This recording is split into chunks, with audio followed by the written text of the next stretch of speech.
Hello, Guerrilla Americans, and welcome to the Guerrilla America podcast. I'm your host, Tim Beecher, and today we have an extremely exciting guest. His name is Dylan Grabowski.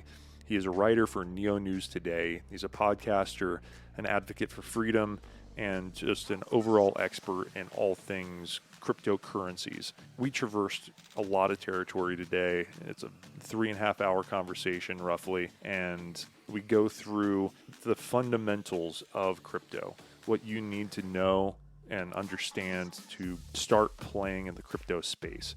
So hopefully you enjoy this conversation as much as I did. It was extremely illuminating and a lot of good tools came out of it. So with that, I bring you Dylan Grabowski. All right, man, we're on air. Welcome to the podcast. Appreciate you coming on. So we're talking off air about some things that you wanted to ask while we're on air. So go for it. Yeah. What's the name of your podcast? Well, Guerrilla America, and essentially the concept behind it is just all things subversive, underground, things that are challenging the way that we do business, do human life in the general sense. And, you know, I mean, that's a loose category. I want to cover a lot of different things, and I want to cover people's lives and what they're doing and how they're living in their freedom and their passion, and, you know, how they're innovating in their world. And so I'm Nice. really excited to have a conversation with you and talk about all these things that, I mean, acronyms that I don't really understand, and I think a lot of other people probably don't understand. So, but it's you know, changing the way that we're doing a lot of different things. You know, like I was reading your, you know, summary to me, and you're talking about Neo and a couple other things that I'm like, I don't know what these things are. I mean, I know what Bitcoin is. I know what like general non-fungible tokens are and all this stuff. And I think it loosely fits into that category, but you know, I think we can get into those details. But maybe before we do that, you could just give us like a high level, like what it is that you do. I know you write for this publication, you have a podcast, you do a lot of really cool shit. So just give us the high level rundown. Yeah. So I'm Dylan, and I'm psyched to be your second guest. Appreciate you coming on, man, when I'm so green. Yeah. No, it's cool. The first few podcasts I ever did was with like CEOs of payments companies and app developers, and I remember just getting so nervous every time before hopping on with them, because I'm like, I'm just some green guy, and this is a CEO who is managing like a multi-million-dollar company. But it was really cool because they were just psyched to be there. And I've spoken with other CEOs in the time since, and their hands are the ones that get sweaty before coming on my pod. So yeah, as you mentioned, I write for a website called Neo News Today, and we focus on one cryptocurrency. It's called Neo. And Okay. if you're familiar at all with cryptocurrencies, you've probably you said NFTs, so you've probably heard of Ethereum. I have, yes. Yeah. So Ethereum is it's called a smart contract platform. Let's take a step back. So like Bitcoin, all it is a distributed ledger that you and me and everybody else who runs a node can verify the state of the ledger. Node being a server somewhere that's running the code, right? Yeah, node would just be a backup copy of every transaction that's ever happened throughout Bitcoin's history. Sure. And that's what makes it so unique, is that historically, since the Medici family in the 1400s, it's been banks that have maintained ledgers of who has credits and debits according to the bank. So that's kind of what the big revolution was with Bitcoin. Just like with Napster, how it disrupted the music industry because you could download any CD you wanted as long as hundreds or thousands or tens of thousands of people were willing to upload it so that you could download it. Sure. You know? Because, like, I don't know. I remember I downloaded the Slim Shady album. I was, like, young, and my parents were like, you can't listen to curse words. And You're so like, I went, no, I can. yeah, I was like, well, the internet says otherwise. So what Napster was hundreds of people would upload a CD, and then you would download a portion of each song from those different hundreds of people. Sure. That's why it was unable to be stopped. That's what Bitcoin is. It's an immutable, unable to be stopped ledger. And that's simple on paper, but at the end of the day, that's what subverts power from the banks and large financial institutions, which maybe we can get into as we go down these sort of rabbit holes, gorilla rabbit holes. Gorilla rabbit holes, baby. So all that, so that's what Bitcoin is it's just a ledger. And what Ethereum is it takes this similar model where multiple people are running nodes. Just like with Napster, multiple people were uploading files for us to download. What Ethereum did is it allows these nodes to maintain a network similar to Bitcoin's, except now there's programmability. You can code on top of it. And so you can make tokens, you can make smart contracts. And these are just things on a blockchain that when one action happens, then another action happens. If I want to participate in an initial coin offering, then I give them Ethereum, the underlying asset, and they gave me tokens. Sure. That's what the smart contract says is Dylan gave the Ethereum, now the project can give him tokens. Now, I have a rough concept of what tokens are, but like, how does that actually translate into a thing of value for those that don't, live in this world? Yeah, I mean,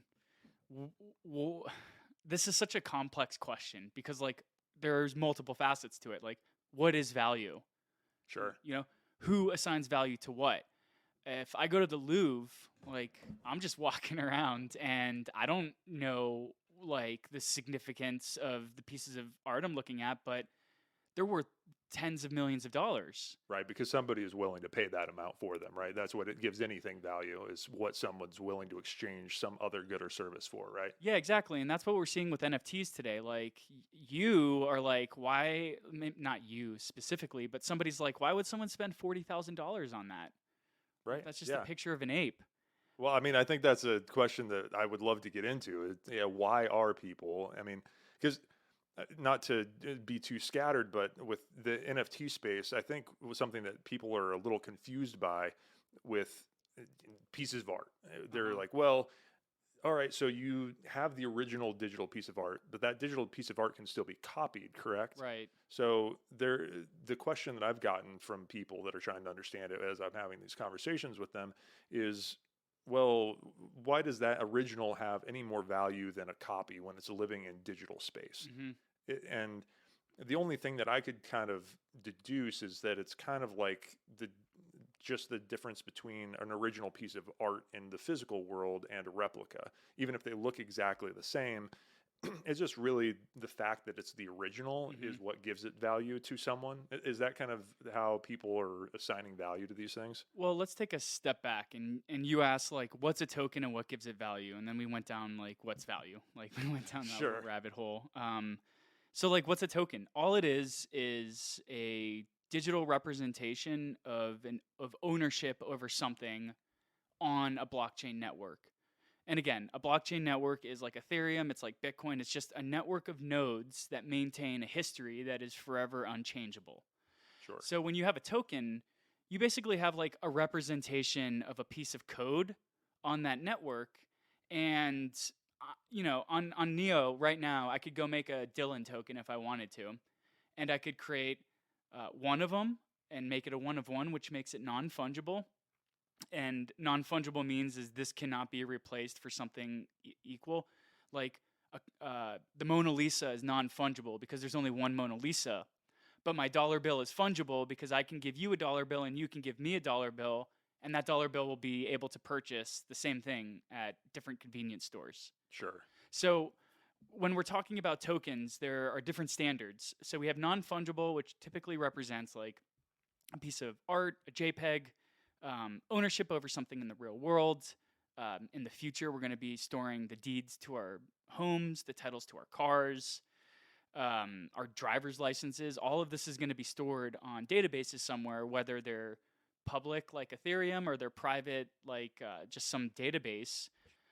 Will be able to upload these images and like my driver's license might become some sort of token. And that would be non-fungible because it's just my driver's license associated with my identity. But we're about to start going into a completely different rabbit hole surrounding like identity, the right to be forgotten on these networks that can never be edited or changed. So maybe we'll stay away from that while we're still covering like what's tokens and what assigns a value. So there are two different token types. There's fungible and non-fungible. Non-fungible typically represents a single piece of whatever, and then fungible could just be like the dollar bill. Some tokens like Shiba Inu have a total supply of like a billion tokens. Others like Bitcoin have a total supply of 21 million. So you have to start looking into all these different metrics, scenarios, reasons why you should buy a token or not. But that's a different story. Again, that's investing and speculating and all that. So when we're talking about like what gives value to something, what gives our dollar value? I like to say this and it's a bit hyperbolic, but I'm going to ask anyways. Like, what do you think backs the dollar? I mean, nothing really backs the dollar other than the United States and people's confidence in the United States' ability to essentially back that debt that the dollar bill represents, correct? Yeah. I go I go a little bit more cynical and say it's oil and it's military force. Sure. Because like if you fuck with the dollar, like who's gonna come to your country and shut that shit down? Us, well, not us, like the American government. Right.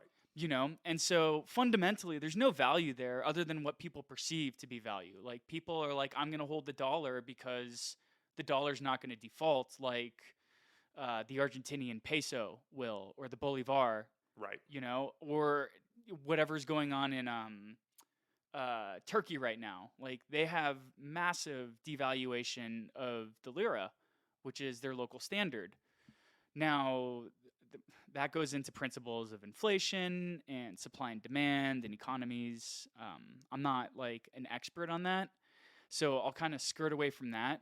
But I think all value is an agreed, like a social agreement on what people are willing to use to trade for goods or services. Right. So, like, I can't like ask a professional videographer to record me and accept, a part of my rack as payment.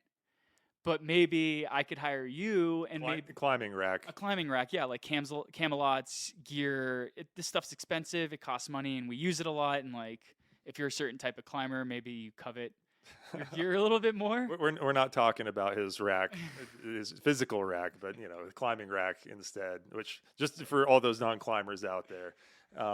Yeah, and I bring yes. And I bring that up because I know you're a climber. I know you like to do the type of climbing I do, and I know that you will find value in this gear because that is what you and I would choose to spend our money on. Right.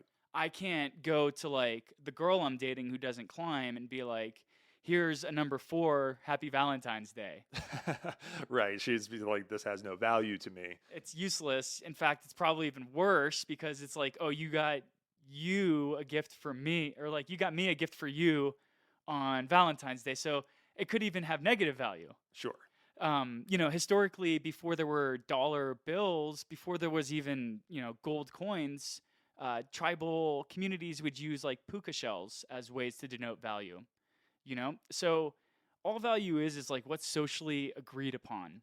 And we're kind of getting to this inflection point where cryptocurrencies are starting to be less like, the conversations are starting to be less like, yeah, but nothing's backing them.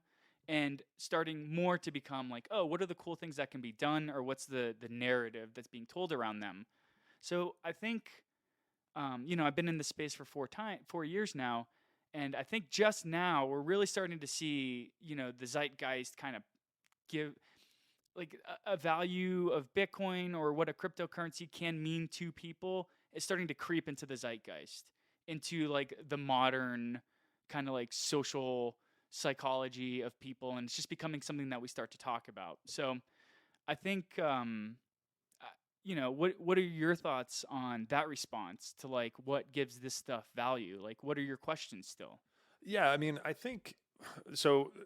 Bitcoin makes sense to me, and I think generally speaking to people in general. I mean, conceptually, right? You've got some fixed number of things that can be created at any given point in time. It's a rare commodity of some sort, right? And so therefore it can be utilized as a storer of value. And I think that's kind of just, people are comfortable with the idea of gold, and they say, oh, okay, well, gold is rare, and therefore, even if I can't really do much with this gold, personally, it has value because it's rare. And so coins that have that kind of characteristic and are just being used as an exchange for funds, essentially, like Bitcoin seems to be utilized for, that seems pretty straightforward. Now, when people start taking art and they're saying, okay, well, I'm turning this into a non-fungible asset, but it can be copied, freely. That's where I think my understanding of what gives that additional value kind of breaks down, because it's kind of like, well, if you place value on this particular Bitcoin that can't be replicated, makes total sense. Now, if you have a piece of art that's associated with a NFT, that piece of art can be replicated even if the NFT code cannot. So, you know what I mean? That seems to be where the breakdown in value propositions doesn't add up. Yeah, the running joke on crypto Twitter is right click save. Okay, I don't know. I don't understand what that means exactly. Yeah, like on your mouse, like you right click and then you just save the image. Right. Okay. Sure. Yeah, so it's like somebody says, "Oh, I just bought this NFT for $100,000," and then someone else makes the joke like, "Okay, cool, right click save, like I own this now too."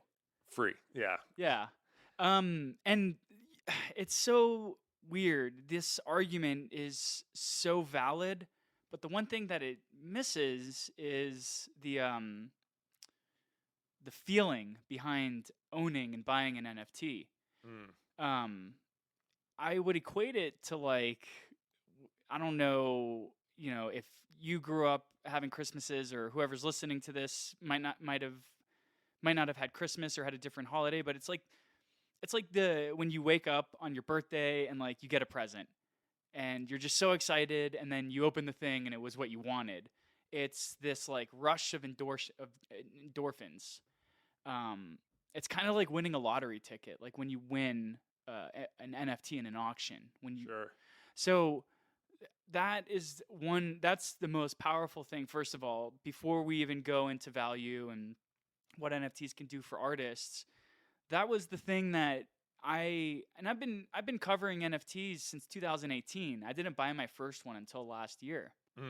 And so the whole time I was like, this doesn't make any sense. Like, where's the value? Why would anybody choose to collect this stuff? But like, we forget the fact that like people collect Beanie Babies. Right. There doesn't necessarily need to be logical to actually have value to someone, right? Right. And people collect watches. And like watches are like some of the most rare assets out there. The most rare collectibles that, increase in value over time for just like a small community of like watch collectors. So and these people are willing to pay like exorbitant amounts of prices on other people's watches just because of how rare they are, or who made them, or how many of each series there are. But this is going into like collections and collectors. Now, but can you clear this up for me, right? Because the difference between a watch and an NFT does seem to be like, I can't go over to your watch and do, control save. Right. And just have your watch on my wrist all of a sudden and be like, yo, cool.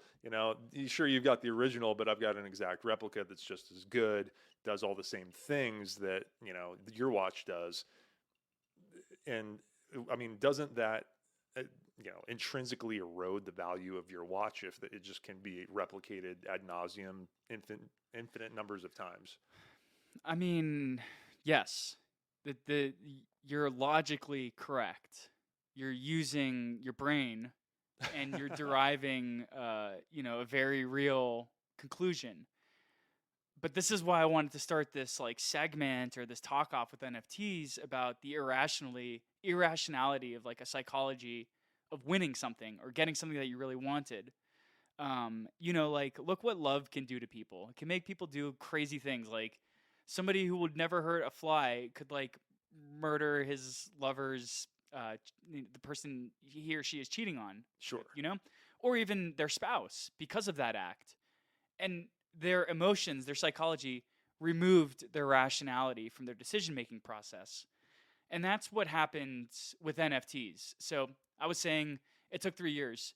Somebody made a series of people in the Neo ecosystem and they made a Dylan NFT. And I was like, there's no fucking way anybody's going to have this series of Dylans but me.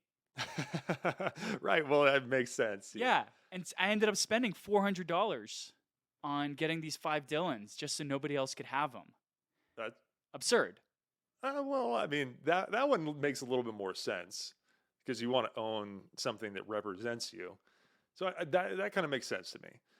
Now, if you're just talking about some random dancing monkey that has no particular, maybe you're entertained by it, but but I understand what you're saying. I mean, Yeah. I think what the point is, and correct me if I'm wrong, is that basically people have an emotional response to having primary ownership of something, even if it can be replicated infinite amounts of times. Yeah, I think even further is like winning an auction or winning a bid. Like that is also a similar feeling of like winning the lotto or finding a $20 bill on the ground. It's a very fulfilling and satisfying feeling that completely in 30 seconds changed my perspective on NFTs.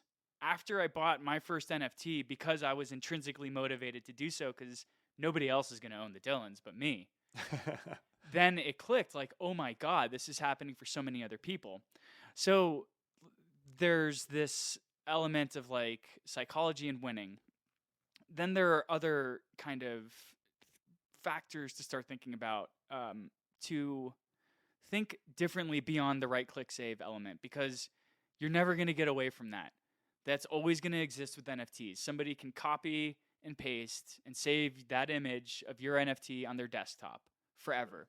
So why are they so popular then?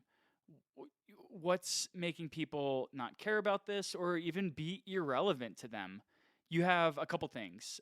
Community, first of all. Like the people who surround themselves around like crypto punks, or maybe you've heard of the Bored Ape Yacht Club. Have you seen like the apes of pictures of apes? Yes, I have seen the pictures of apes. Like Grizz, the musician, is a picture of an ape now. Okay. Stephen Curry from the Warriors, Yeah. professional basketball team, changed his Twitter profile to a picture of an ape. Okay. And they're all part of this one series called the Bored Ape Yacht Club. And these things are selling for like $100,000. Some of them are selling for $1 million. Are they creating their own NFTs of themselves and selling them? Is that how it's working? So it's called algorithmically generated art. So you have this algorithm on the blockchain where its feed is various types of different, I hate using variables, various types of different variables. But like if you're creating an NFT series that's algorithmically generated, you're gonna draw like 12 different types of hats, 12 different types of eyes, 12 different types of mouths, 12 different types of ears, 12 different types of skin color. And what do you have there? What did I just say? Like 7 different things? Sure. So 7 to the 12th equals, millions of outputs. Right. So the artist just draws various different types of like eyes, hats, whatever it's going to be. And then the blockchain through the algorithm matches these eyes and hats and creates a one of one unique generic piece. Okay. So that's what like the artwork is behind these things. Then that's what's cool about it from a technological perspective. You have this algorithmically generated image on the blockchain. Sweet, if you're a nerd. But I can just like right click, copy, paste, save this. Like anybody can own this. Why should I feel good about spending $1 million on it? Well, then you have the community that's associated with the Bored Ape Yacht Club. And like, who did I just reference owns them? Not like some 23-year-old living in his mom's basement. It was maybe there's one or two of those, but generally Steph Curry and richer folks and people that have status, right? That's kind of the idea behind it. Like, I heard about this guy, and I'm drawing a blank on his name right now, but he's this like YouTuber slash sort of celebrity boxer guy. And Logan Paul. Logan Paul, that's it, yeah. And he sold a picture of like a Pikachu or something. I think it was actually an NFT of the card itself, and it sold for some absurd amount of money. And I don't think it had to do anything really with the card that he was selling, but more that it was associated with him and he was selling it. So that also seems to be a bit of the value store in these things. It's like somebody has a signature and they're a professional football player and they sign a football. That football all of a sudden has way more value because that person actually signed it, right? You could go and you could draw that exact same signature on another football, but because that person didn't actually physically sign it, it doesn't have the same value. And so that makes sense in the celebrity space where we're trying to say, oh, this is like the actual thing that this person put their stamp on. Now, if some rando like myself that, at this point in my life, I'm not a celebrity, maybe one day, but maybe because of this podcast, maybe, you're getting the first look, guys. But, it doesn't seem like an NFT really would create any true value because there's no one cares whether I signed this particular thing and put my stamp on it, right? I mean, is that an accurate understanding of like why we're seeing the large variance in various pieces that are being put out on the market? It's like, who put it out there first, sort of a deal, right? Exactly. And I think what you're saying is tying into what I was talking about, these communities that embrace these NFTs and kind of like are built around them. The only reason you signing a football and, it having value isn't a thing is because like you, Tim, haven't built a community of like 100,000 people who will buy whatever the fuck you say you want them to buy. Sure. Because at that point, you have 100,000 people with economic output who agree with everything. They like what you're putting out there. They subscribe to they feel like they're a part of your community. Whatever it is that you cultivate and foster, they want to be a part of it. So if you have 100,000 downloaders monthly downloading these episodes, you now have a community who will value whatever you create. That's why Logan Paul was able to sell that NFT for so much, because like he has a huge following of collectors, like Pokemon collectors. It's gargantuan, let alone his YouTube following. And like what we've seen with the ability for people to get funded by their patrons on YouTube is pretty cool. I follow this comedian, Kyle Dunnigan. He really funny. You should check him out. But he basically like was making all these awesome YouTube shows. He's been on Reno 911, like a bunch of other stuff. He's hilarious, but he went on YouTube and monetized the people who know his name, and now he created like a subscription model where people can pay like $25 a month and get like unique commentary and funny videos he puts out. He has a community that value enough of his content to pay $25 a month. Makes sense. Right. So that's where we come into like the why of NFTs. Like, why do people want them? Why are people willing to spend so much? Because there's like a community of people who value it, and they value their social ranking when they own this thing. Like in the Neo ecosystem, the Dylan NFTs I was talking about, you had to collect 4 in order to create the super golden version of whoever that was. So like I'm the golden Dylan. Oh, very nice. And I mean, we already knew that, but I'm glad it's forever captured on the blockchain now. This is why I hang out with you. Stroke my ego. But to the Neo community, like the golden Dylan, probably not something they'll spend $100 on, but like everybody knows what it is, and they know that like somebody had to spend, but like I had to buy the 4 NFTs to get this one, and nobody can have it unless I sell it to them. I'm not saying there's a market out there for that, but like the Neo community knows the value of these NFTs, right? Or the rarity, rather, the value that they'll place on it versus what I ask. That's when we start running into like free markets and, what people are willing to pay for what they think is fair. But before we kind of like jump off of NFTs and go into like a free market discussion, because cryptocurrencies are undoubtedly the freest market in the world. Every market that we're a part of in America, housing, stock, anything, is impacted by the most rich, powerful, elite, who will do anything to, at best, to keep the power, on their side of the table. But there is a part of NFTs that I do think needs to be, kind of addressed. And when Ethereum launched, you could buy an Ethereum token for 13 cents. Okay. Today, they're like $3,300. Yeah. And I think you said something really astute and interesting that actually illuminated my understanding of this entire topic. And I just want to return to it. So you said that really what it boils down to is you have a community of people that values having status in that community, right? And really, I was thinking about that, and really that's what we do many things in our lives for, right? We want to have status within a said community, and if that community values a fancy house, a nice car, anything, whatever that happens to be, then we inevitably are seeking that because we are social beings and we want to have status within communities. And something I've been thinking a lot about recently is that communities have morphed dramatically, because we used to be small tribes of people, and the status within that small community was based upon your ability to do various things for the community. And we have kind of lost that like close-knit social tie, and it seems like humans in the general sense are seeking any form of community that they can find.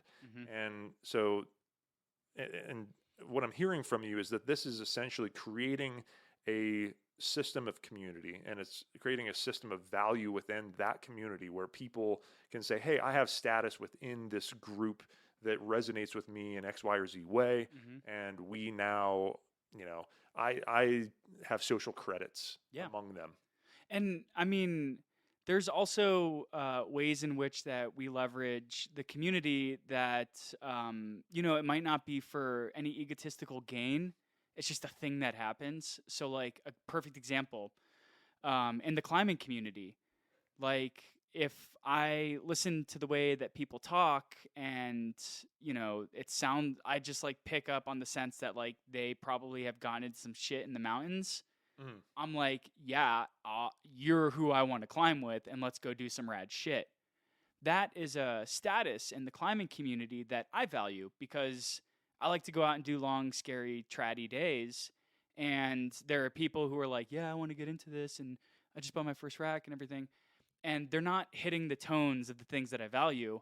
But then when I'm listening to someone's story and they're like, yeah, I was up on Sinpin and got wrecked in a storm and like had to bail, I'm like, yeah, I've been there. Like, cool. I value the experience that you're providing. And to me, as part of the climbing community, that's something that I perceive. Now, is some Gumby in the gym going to think the same thing? Probably not. To them, like going to Clear Creek Canyon and, spending a day out at Wall of the 90s or whatever is the same thing as going up and doing the diamond at a Rocky Mountain National Park. And this is funny, because the question you're asking ties into the line I wanted to keep going down, which was back in the day you had Ethereum, which was 13 cents. That just means that people who were really into crypto in 2014, 15, 16, they got it for super cheap. And today it's $3,000. Like, imagine if you just sunk $500 into Ethereum in 2016. That is probably like, I don't know, like 5,000 or 6,000 ETH tokens, which today, 6,000 times 3,300 is a lot of money. Yeah. Non-trivial, to say the least. Exactly. Life-changing money to almost everybody out there. But to this Ethereum OG, 9 ETH tokens was just 13 cents to them. So the NFTs, the really expensive ones, are a way for people to flex on their own community how like strong they are. Like, it's a way for them to, and I'm not saying you ever do this, but like it's a way for them to like brag about how they had to bail on Sinpin. Yeah. Like that is my token of my experience. Like, I've been through the shit and I've gotten out safely and I know how to do this. Right. That's something that people value, or I value at least, and that's an experience that only one can have that you can't transfer to other people. You're like, this is a legit OG. They know how to navigate this complicated space that we're all trying to figure out and we're creating together in real time. Yes, and just like with climbing, like the way you speak about the shit you've lived through, there's no like trying to convince anyone. It's like, this was the fucked up story I went through. It's kind of similar with like these exorbitant NFT prices. It's just somebody who is an OG from 2016 saying, I bet this much on Ethereum, and here we are 6 years later, and my bet was right. You know, Mm. like, I bet I could climb Sinpin and I had to bail, but like, I was right that I could get up and down safely. Right. You know, so you're starting to see a sort of like level of flexing with these NFTs that people are spending a lot of money on, which to you, it's like, why would somebody spend $500,000 on this thing when I can just like copy this image? But what it has earned them within the community that they're in is stake. It's this person saying, like, I'm willing to spend like my ETH that I could have spent on anything else in the world. I'm willing to spend like $500,000 of my ETH on this NFT because I appreciate what the community offers and, you know, what's going on with the NFT. And so, like, for instance, with the Bored Ape Yacht Club, it's shitload of money. So a lot of these people are probably like OGs, have a good amount of money. So like, if you own one of these NFTs, you can get into like exclusive parties Mm. and go to like exclusive dinners with like other super wealthy people who are just saying, like, as It's per like a Bitcoin or like a non-fungible yacht club of some sort. exactly. And it's a bunch of these people saying, and like basically all it is like, I put a stupid amount of money into this NFT just like you did. So It's like, like we've got money to burn and this proves it. or it's like, if I'm going to burn my money, at least I want to put it into something where other people are going to make value of it. So now we're starting to enter this brand new world. And this is funny because like, I'm steeped in crypto, and to you, an NFT is just like a thing you can right click save. But, you know, as you're just starting, and like other people who we call normies. Normies, very nice. Yeah, like, sorry to anyone who's autistic. It's like thanks for making we're fun all of people. vanilla, you know. These are the real kinksters over here. Yeah, like we call the uninitiated into crypto the normies. And, you know, it's very normy to be like, why would I spend a lot of money on this when I can right click save? But then as like your brain starts getting wrinkled and you start learning a little bit more, then you're like, oh, community, I kind of understand. I can kind of see it. So now we're getting beyond this place where there's a social contract for what an NFT can offer. Like, I bought this NFT and now I'm a part of like a group of people and we have this untold social contract, to these new sort of ways in which blockchain can grant access to websites, to podcast feeds, where if you own an NFT, then you can gain access to this unique content. So we're starting to move into a place where NFTs aren't this like right click save potential money laundering. You're super rich. Obviously, you spent like $500,000. To we're going into a place now where NFTs can actually start giving the creator of a community value to those who are members of their community. So like, imagine 5,000 people listen to this podcast every month, or you hit your first 5,000. Okay, I'm going to give away 5,000 NFTs, and for the simple like way to think about this, just I'm going to give out 5,000 keys that grant you access to a VIP portion of my website, where only the 5,000 of you first believers in the podcast are going to have access to unique content. You're going to have access to like a forum in which only you guys can interact with one another. And the only way people can access this is if they own one of these keys. Okay, that makes a hell of a lot of sense, right? I mean, that is like a very real, you know, access to XYZ, and that makes a ton of sense. And I think what you're saying about the general community is it kind of gives you access to the community at large, right? If you have bought into NFT, you're kind of now a part of the NFT community, and therefore have kind of bought access into this group or being a part of it, right? And it just seems like you can have either bifurcated sections of that community that are either direct access into a website or some other service or you can just be a part of the greater community. Mm-hmm. And then you can start going beyond just like signaling or like you as a community owner appreciating your community by granting them these unique accesses. But what the real power of NFTs that really excites me at my core is that, and I would love to go further into this, and this is why I'm so into crypto. It's removing third parties that do nothing for anyone except that third party takes a fee. So like, how do I as a musician get my music into people's hands? Well, I got to sign a deal with Spotify, or I got to hire a manager, or the same thing with movies. Like, I have to go to Universal and like sell my movie rights away and all this. Now NFTs are cutting out the middlemen, and they can directly connect the creator with their fan group. So like Kevin Smith, he directed Clerks, Yes. Jane Silent Bob, Mm-hmm. Dogma, all these great movies. Well, he recently created an NFT and he auctioned off the rights to one of his movies. Now, this is a B- movie.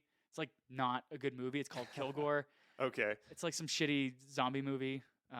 If Kevin Smith ever listens to this, I hope he did.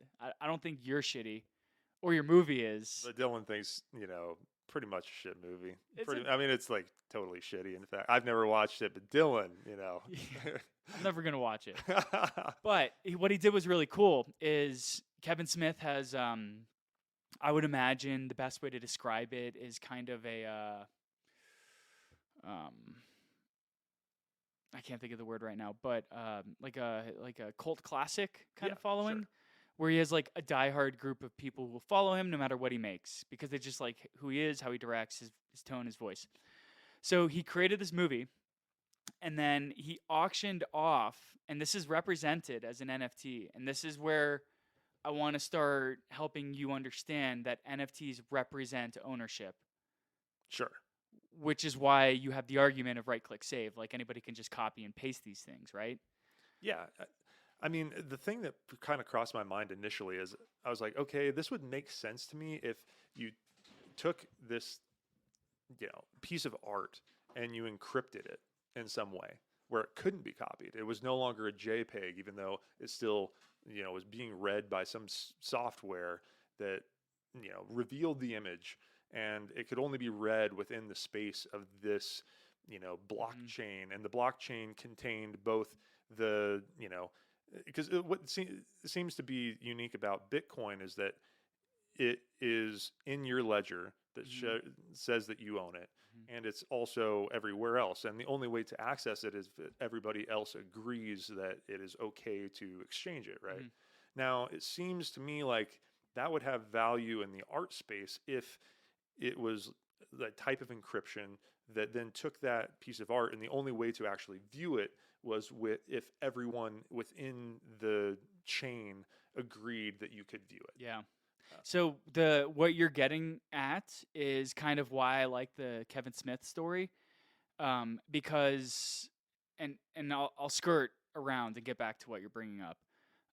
So basically, like he auctioned off the NFT, and the NFT held the metadata for the rights to the movie. Okay. So when you bought the NFT, you became the de facto owner of the rights to the movie. And the rights are what says what film festivals the movie can play in, what movie theaters it can play in. The rights are what make you money off of the movie, because you can and with those rights, you can either say, no one's ever going to see this except my close friends, or I'm going to sell this to 200 theaters every year. Right. It's those rights that give you the flexibility to do that, the ownership to do that. So in this instance, it's not like the visual art piece you're talking about. This is Kevin Smith, who created a movie, and then he auctioned off the rights to his movie, and now he and the company who made it, nobody owns the rights to it except the person who won. So that person can decide who gets to see it and when. So that's an interesting way in which you can give total ownership of like a creative piece to somebody through NFTs. But, it's hard to work around right now a platform where people can view this, but they can't copy and save it, because the dichotomy and kind of like where you're always going to be butting heads with cryptocurrency and with NFTs and increasingly as things become more decentralized is everything is open source.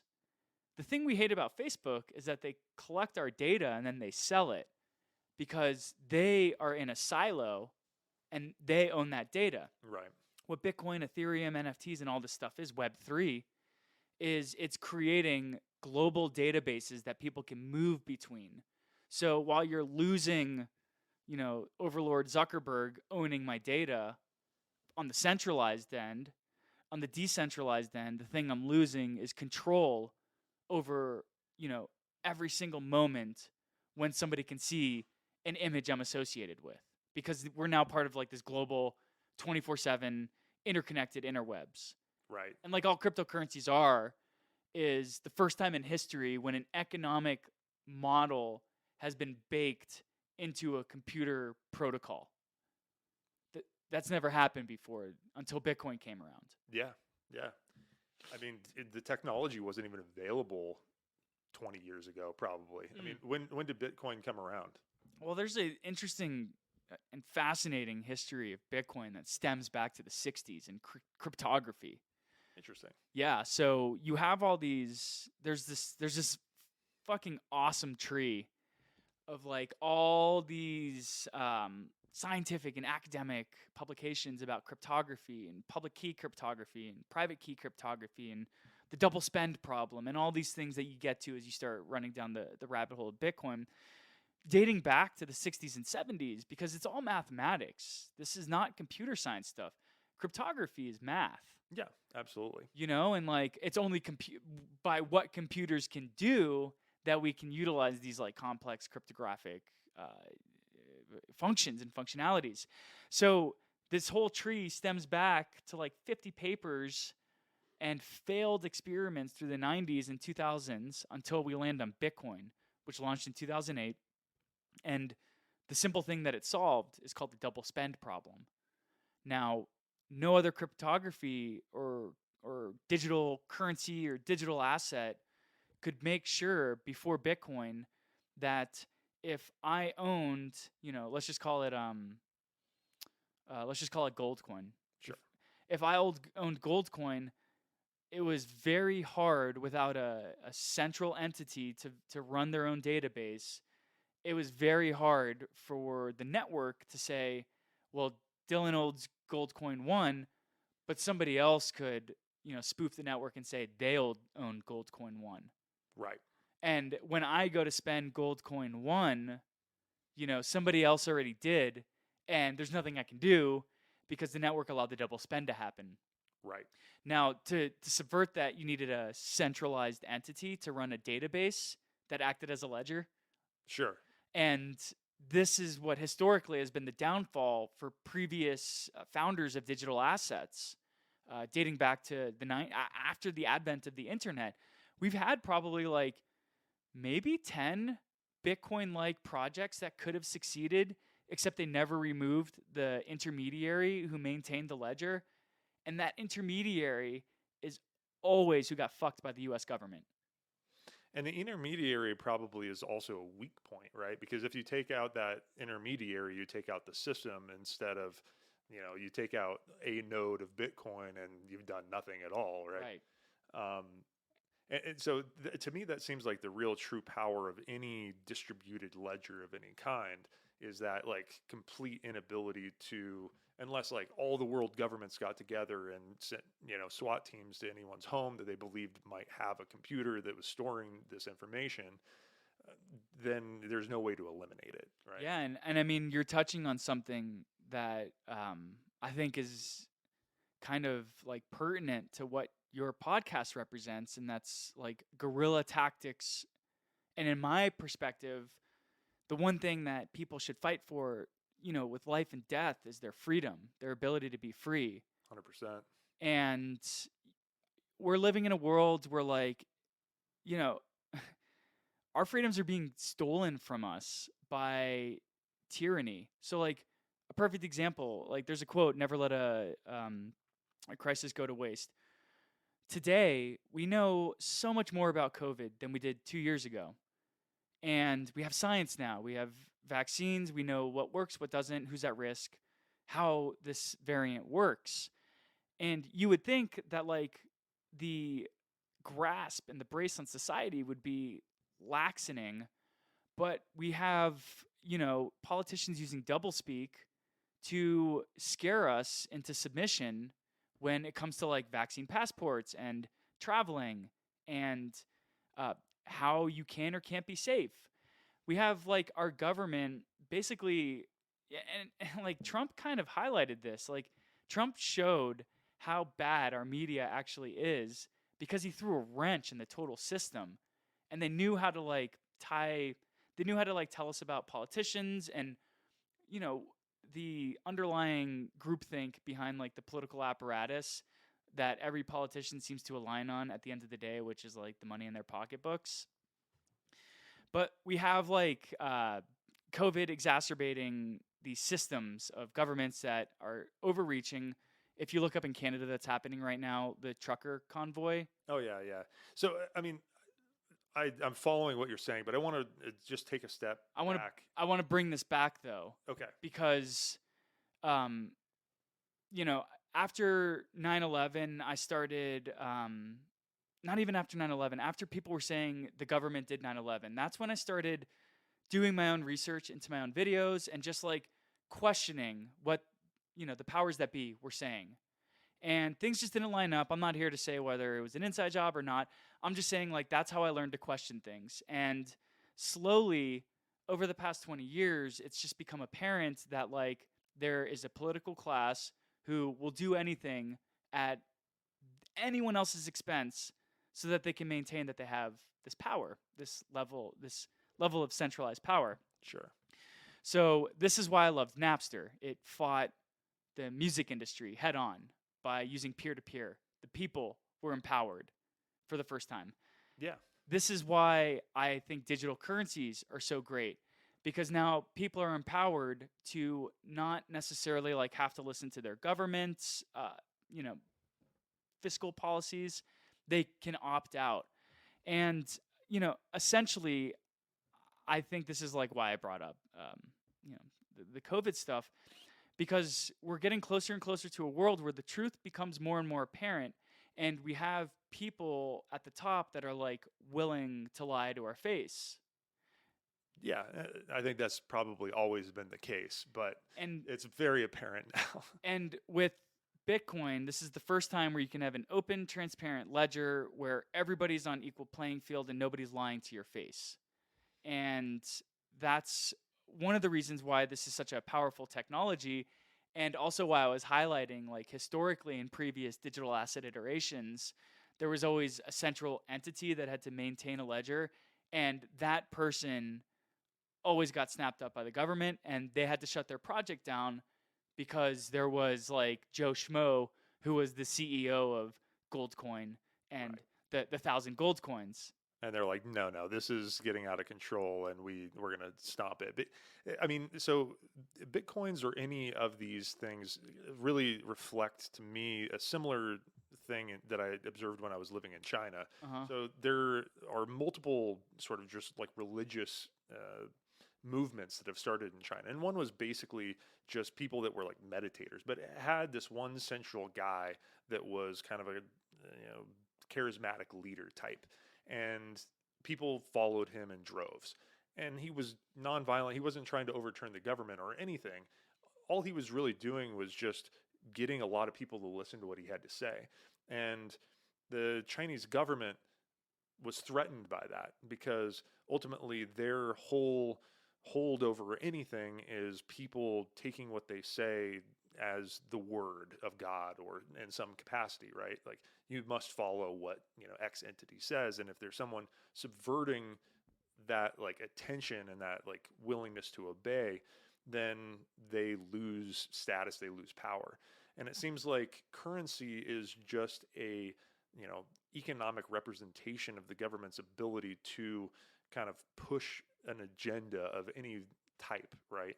And if you decentralize that, then you no longer have the ability for the government to, manipulate these economic factors to get the things that they want out of a system, and therefore that is a threat to them and their ability to influence individuals towards action. And so you then end up having them attack that individual for that very reason, not necessarily because they've done something, theoretically illegal. It's just subverting their control over populations. Yeah, and this is why I brought up like the COVID stuff and 9/11, because that opened my eyes to the things we see on TV might not always be like what is really happening. Maybe there's a narrative being pushed. You can go as far down the rabbit hole if you want, as like who controls all the media entities and everything like that. But ultimately, what it really represents is like these are the people who are in power and the things that they do to ensure that they remain in power. And the easiest way to do that is with fear. Now, fear comes from like using something scary but not knowing the whole picture. And that's the beauty of what the internet has given us, is it's allowed us to research. So, yeah, maybe now I'm afraid, but I can go and see all sides of the story and I can prepare. Where historically it's been you rely on the government to prepare for you. And of course, this because you have lack of information. Correct. And like they got away, like maybe 9/11 was allowed as a reason for us to enter into an act of war, just as Pearl Harbor was allowed for us to act, or as a reason for us to act and enter World War II. A lot of stories were saying that like intercepts were taken hours before. And if you're a government who's in a failing economy, and that wartime spurs your economy, like what are you going to do? Maybe let your country go in, but you can't look like the bad guy. So how do you let that happen? You ignore decrypted, Japanese messages. So this is my thought. Where I stand is that this is a group of people historically that are a class, a government class, an elite class that want to maintain this. And the way that you maintain the status quo is by controlling the purse strings of the thing that gives people freedom. And I don't like bow down to money, but I recognize money as a tool to give me what I want. And if I want to do whatever I want, I need to have more of this tool to allow me to do it. Correct. Now, this government is the centralized entity that says we're in control of creating the supply of this tool, so you have to listen to us for what's good and what's best. This is why they've snuffed out every single centralized entity that was associated with previous versions of Bitcoin, because there was always a person or a CEO or something the government could like say, you need to cease operations because your digital currency is actively trying to subvert the US dollar.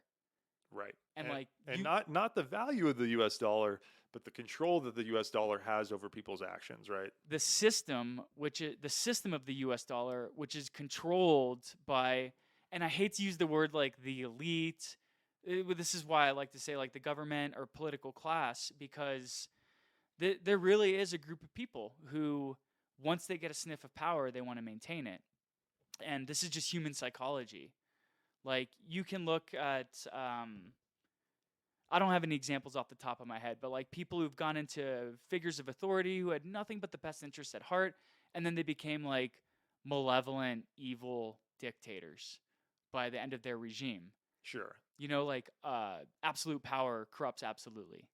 Yeah. No, and I want to take this time to circle back to something that you said earlier, and what I inadvertently interrupted you. But what I think we were talking about was ultimately that you have,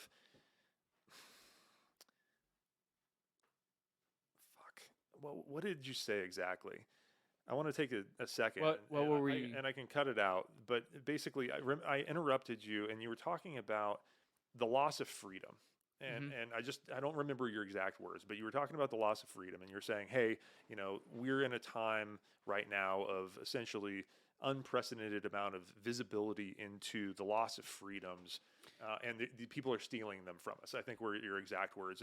And so what I want to dig into a little bit is, like, why do you believe that? I mean, I don't disagree, Yeah. but I want to talk to the listeners about your perception on what, I guess, freedom is and why those freedoms are being taken away, or what you perceive as an act of those freedoms being taken away. Yeah, and I know that it might sound fringy, like the way that I speak, like the loss of my freedom, and like it might be like the soup of the day on the right. I don't even consider myself like a right or a left guy, but it might be the soup of the day on the right to talk about the Canadian trucker envoy, Sure. who are effectively like using their power to say like I don't like the way that the government is making me do things, because ultimately like what's HIPAA?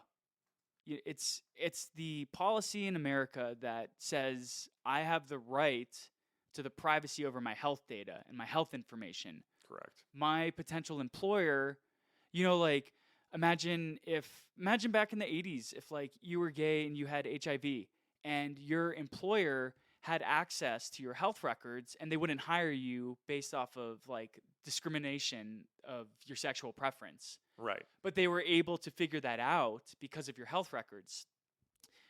So HIPAA is like something that's super valuable because it maintains our privacy over our own data. Now, this is kind of where it gets a little sketchy and like where I don't want to come off as like a conspiracy theorist or anything, but like when the pandemic happened, I was scared of shit. Like during the quarantines, I was like terrified. Sure. Like, am I going to get COVID? What's COVID going to do to me? Right. Is it going to kill me? Is it going to disable me? Yeah. And, the government did what they could with what was available to them at the time, which was like, let's quarantine, let's shut this shit down. But like, here we are 2 years later with all the science, and the CDC just told us masks, like cloth masks, don't work after they've been telling us for 2 years to fucking wear them.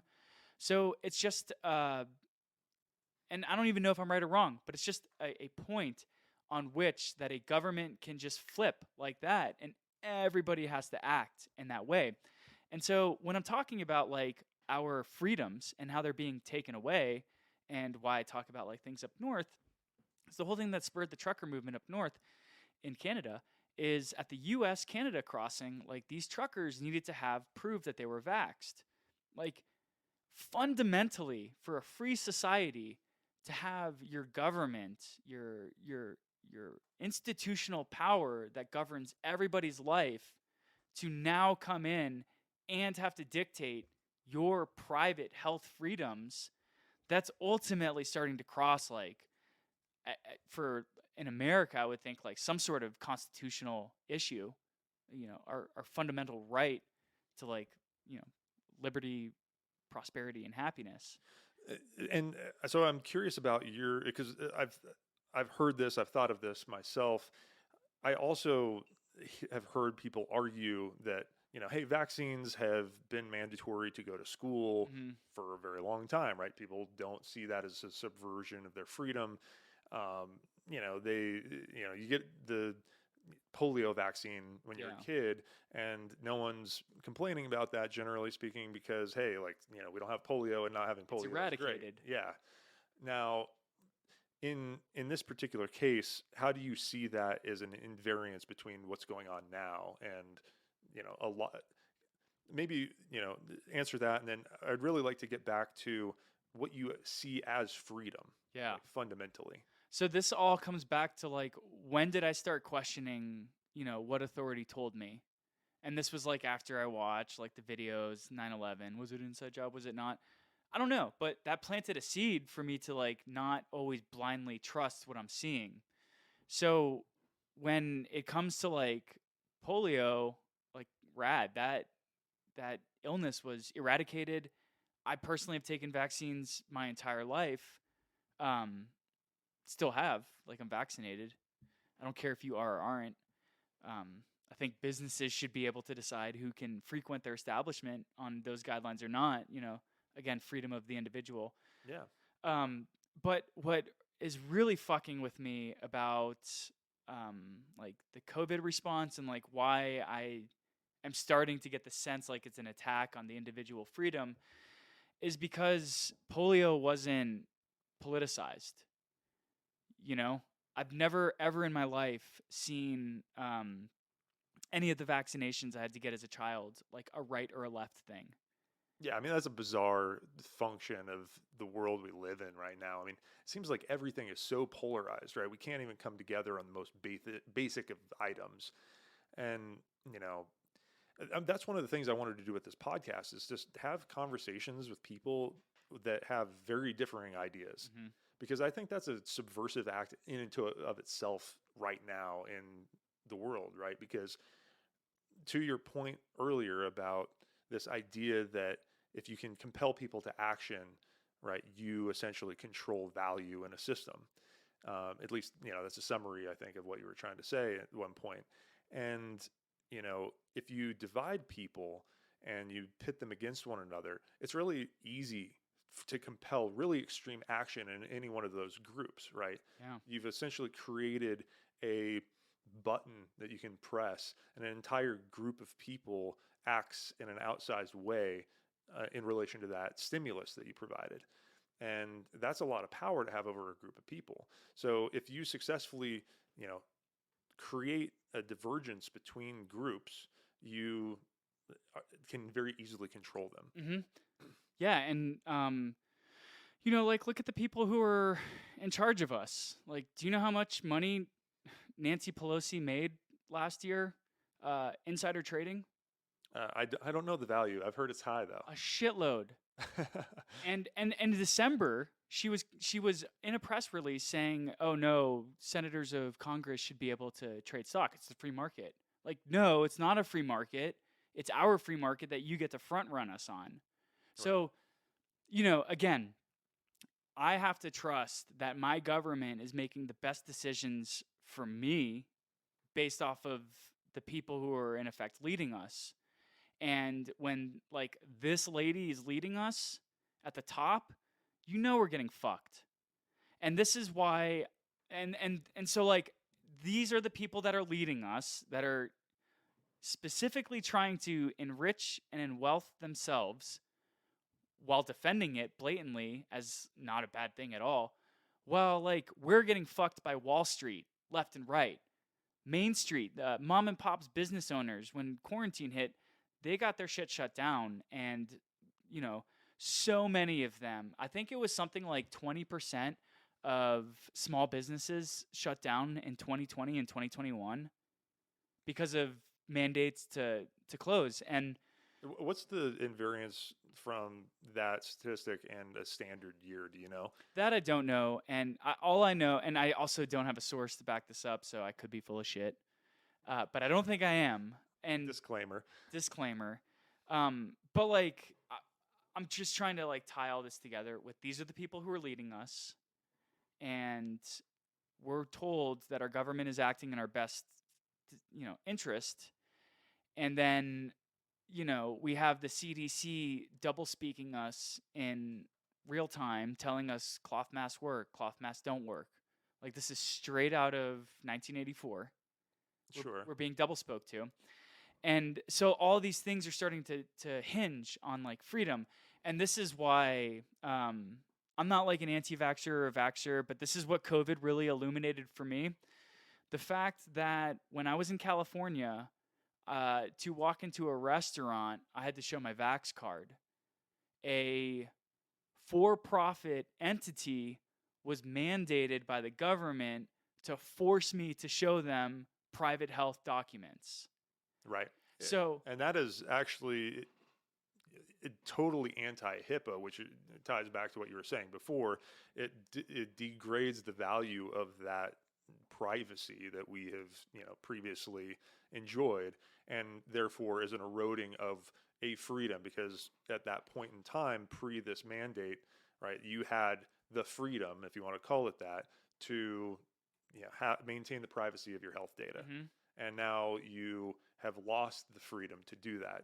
So I think that, to me, is kind of what a loss of freedom entails. It's like you had the right to do X, Y, or Z, and now you no longer have that right. Yeah.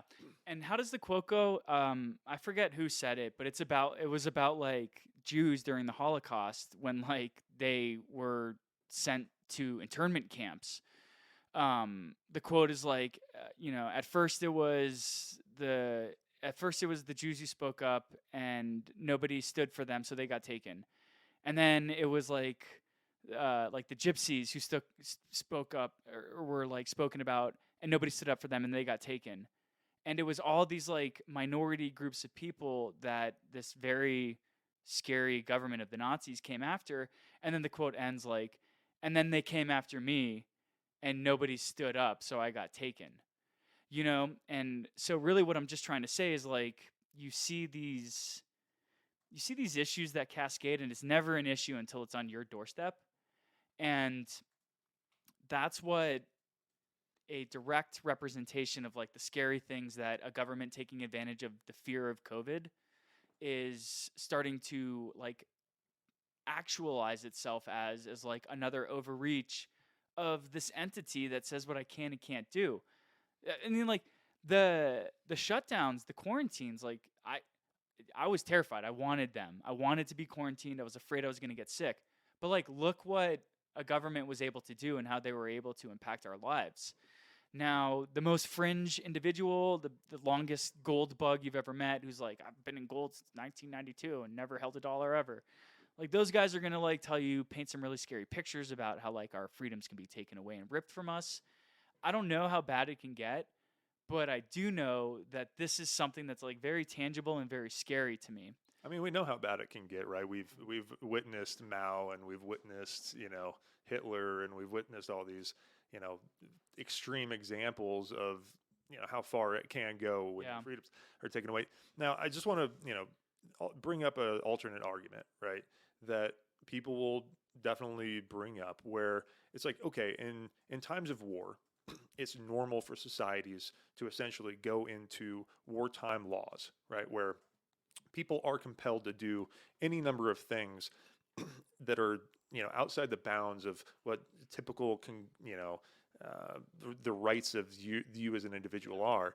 And so this could be synonymous to a time of war where national security and the health of the nation as a whole is at risk, and therefore these sort of military time laws need to be enacted in order to protect the well-being of the population. And so, I mean, I kind of see the value in that argument, right? If, let's just say, taking at face value, that every action of the government was, in our interest to sort of help the nation and keep us strong and healthy and protect all the individuals that are a part of it.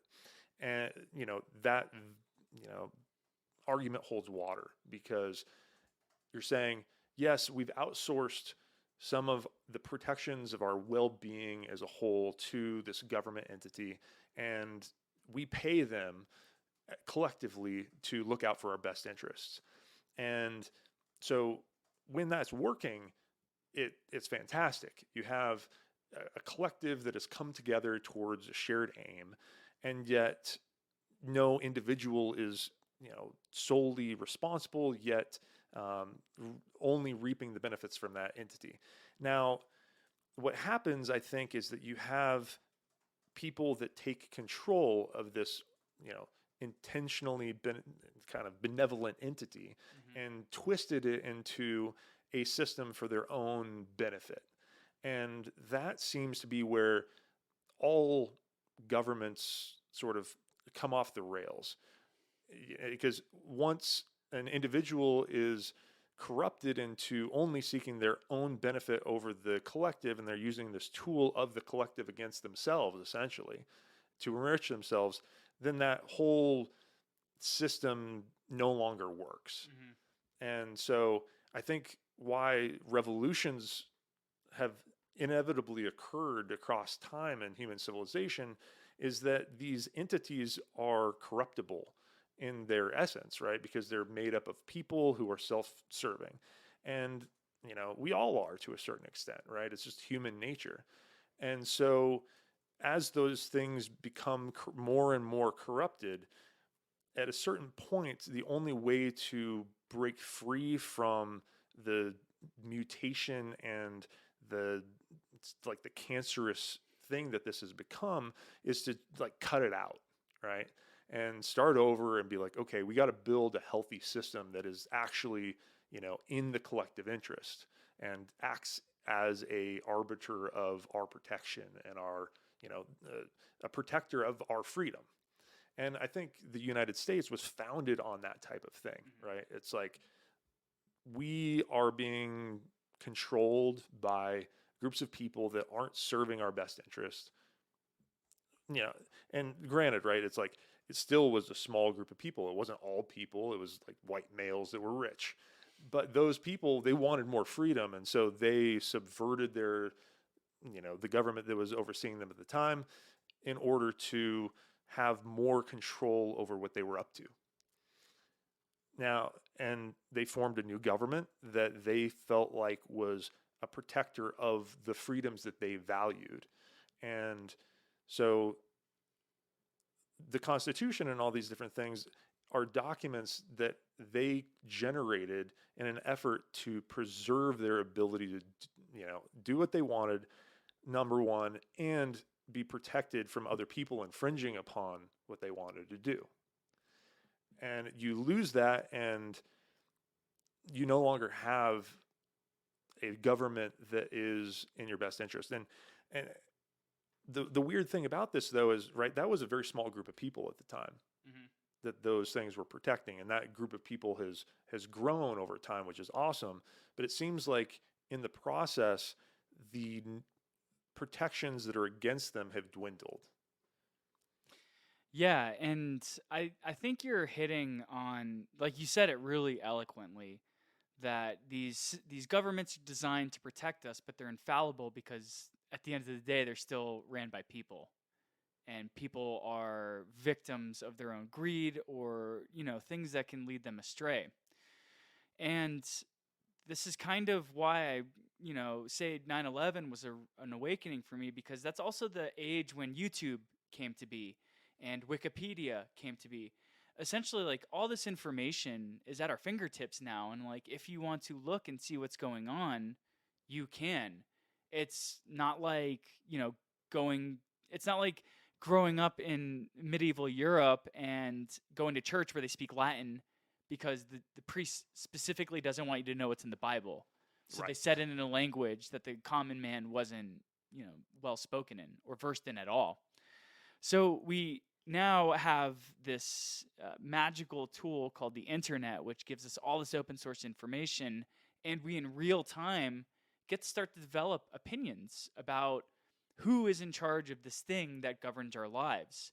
And while it was created to, embetter people and empower people, I see the people at the top who are bastardizing their grip on power.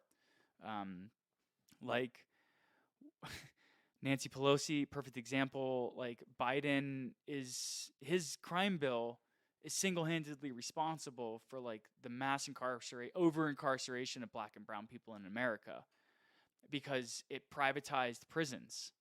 Right. Yeah, which is, oh my God, what a corruption.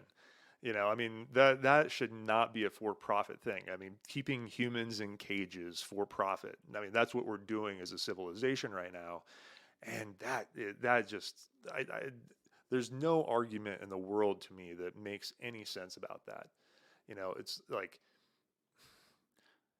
I don't even know how to go into how strongly I feel about the injustice that is on humankind. Mm-hmm.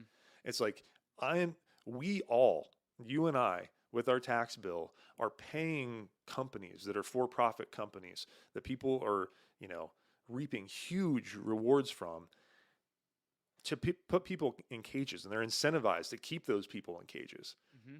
It's like, what kind of fucked up, corrupt world are we living in where that is normal?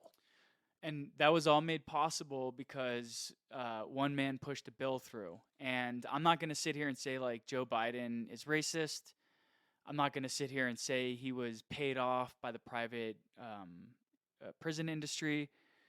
You can go as far down the rabbit hole as you want with all this. But what I am going to say is like this individual propagated this bill, made sure it got passed, and this is an individual who's in charge of this entity that's supposed to protect me, when fundamentally it's doing things I don't agree with. So And might actively be harming you.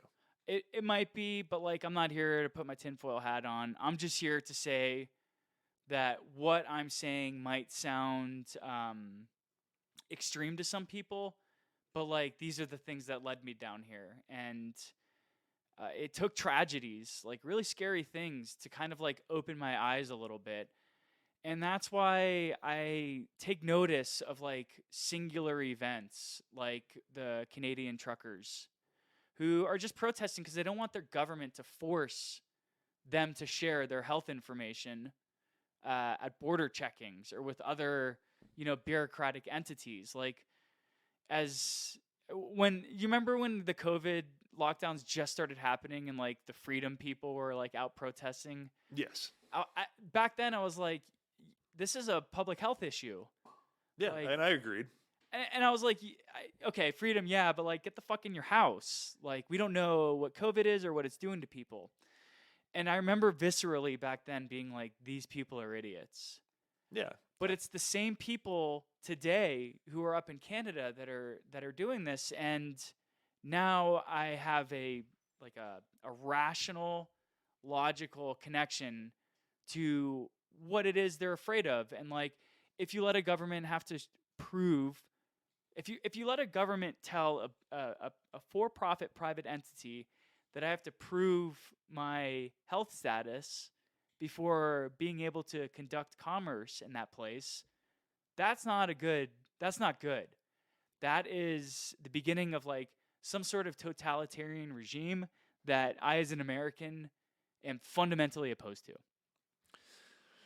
Yeah, I mean, I think, erosions of your liberties, even if they're incremental, are dangerous, right? Yes. Because, the frog in the pot of hot water, right? Kind of concept. If it happens slowly, you don't notice it until it's just, oh, you're cooked, you're done. And so I agree that, there are definite erosions of our ability to behave in the ways that we see fit to behave. And the thing is that I don't actually necessarily believe that it's exclusively governments that are the culprit of this, right? Like, I think there's very real social factors, and that the government is still very much a representation of the views of the people that occupy the society. And so, in a lot of ways, we're acting as the agents of our own oppression. And I think even, it's like, hey, look, you look at the Nazis, and it was the same thing, right? Like, who's Hitler? He's one dude, he actually, it was the society itself that turned on itself, and the individuals within that society that turned on each other. And when that occurred, you had this horrible scourge upon humanity. But really what it was like neighbor against neighbor. Yeah. Family member against family member. I mean, people that you've been doing business with and eating with for your entire life, and you turning on them and, murdering them, right? And what I see today is that we are all too willing as American people to turn on each other. And to me, that's like, no, we're one people, Yeah. And the second we forget that, we're at risk of falling into a scourge of our own, because governments are more than happy to take advantage of that sort of, divisiveness within a culture, because it gives them tons of power. So what was it that enabled Hitler to take power? And for his message to be heard and resonate with so many people, it was utter despair and fear and hurt. The government of Germany at the time could not reign control over its own country. The currency was inflating. The job market was terrible. people were hurting so bad that they accepted a Hitler. And it came from a place of fear and terror. And, I'm not going to Hunger. hunger. And I'm not going to sit here and say that that's what's happening right now, but like COVID was scary, is scary.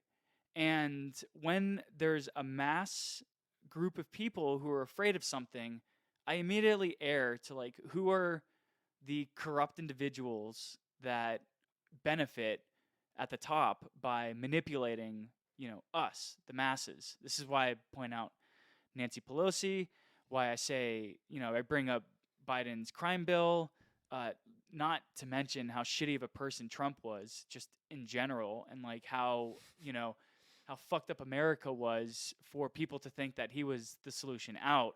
So to tie everything together, like these are the reasons why I pay attention to like the Canadian truckers, because I'm just afraid of infringements on people's willingness to fight for what's right. And ultimately, I think it's freedom, because like when every individual is looking out for themselves, inherently society benefits. When everybody's like trying to like lift up their own boat, all boats get lifted together. That's not to say that there aren't like groups of people that can help one another. I don't want to get in like to go down that rabbit hole. But so when we have these like corruptible individuals at the top, and we have these situations of fear, and we've seen like what they've led terrible countries to do in the past, they've led countries to do terrible things in the past.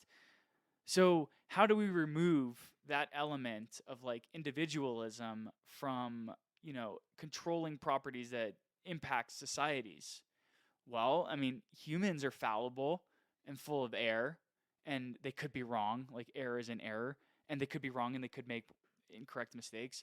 So let's like replace basic processes with math. Let's replace basic processes that put everybody on equal playing field.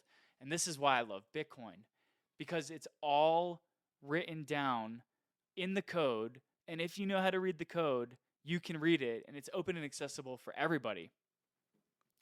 That makes sense. So it seems like in general, what the beauty of any of these non-fungible, maybe I'm using that term incorrectly even. Well, think of non-fungible like a piece of artwork, and fungible as like a dollar bill.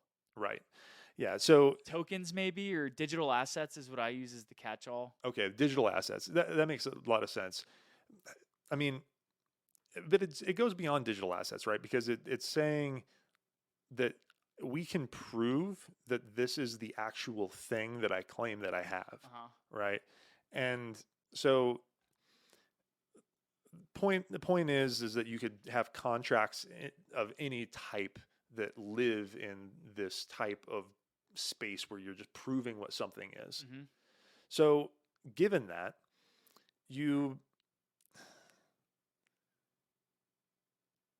I lost it.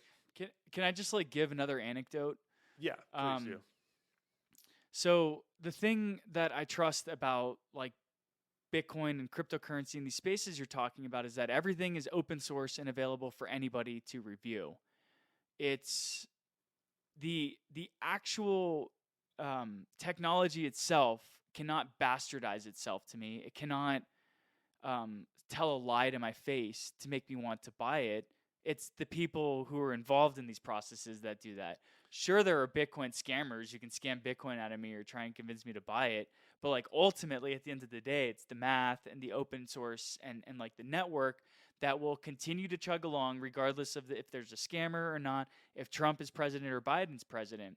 So when you remove the ability for a system to effectively operate in the way that people bought into it, that's when we're removing individuals and creating a network like blockchain, like Bitcoin, that really kind of makes me feel a little bit safe, because it's so free market that everybody has equal and equitable access to it, as long as you have a phone and you have the internet.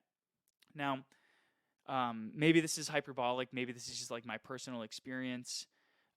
But while we were also scared as shit with COVID during the initial quarantines, there was also the George Floyd protests.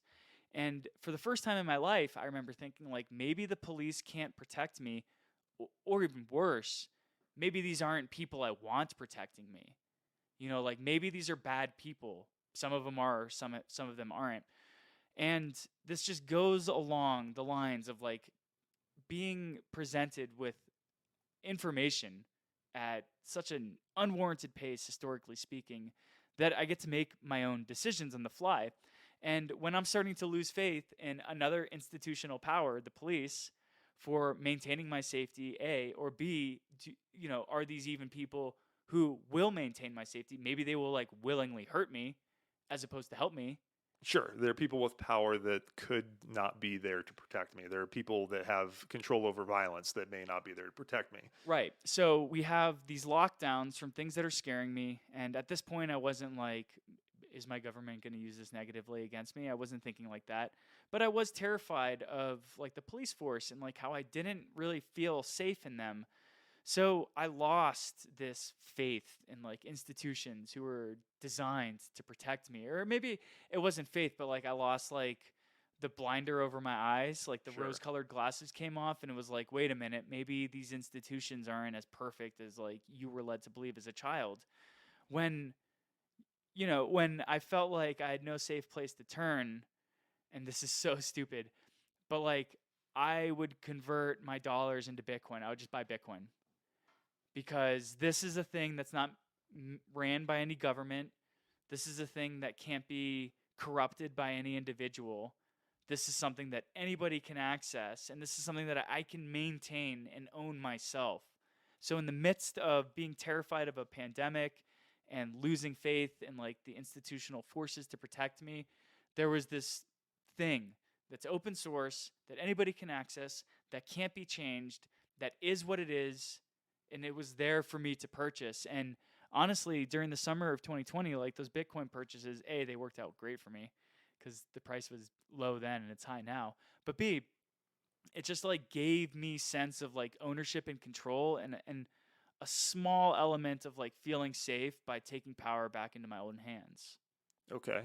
Now, why do you feel like it's a protector of your freedoms? Because it sounds like that was, or a protector of you in general. I mean, not necessarily just, protector of you as a protector of your freedoms, your freedom to live, your freedom to walk around, to eat food, to do whatever in the world that is mandatory for your existence. But so even the most base things of existence are freedoms in a way. Yeah.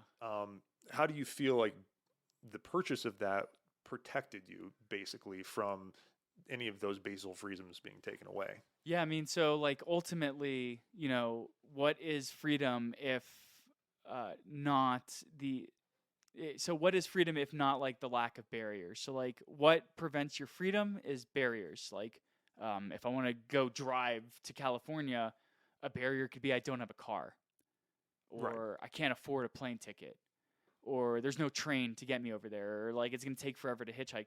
All these things come back to like some sort of money being able to purchase the thing that I want to do. And I don't know if we were on the air or if we were talking about this beforehand, but or maybe we weren't even talking about it at all. But money isn't like the thing I covet. It's the freedom and the things it allows me to do that I covet. Right.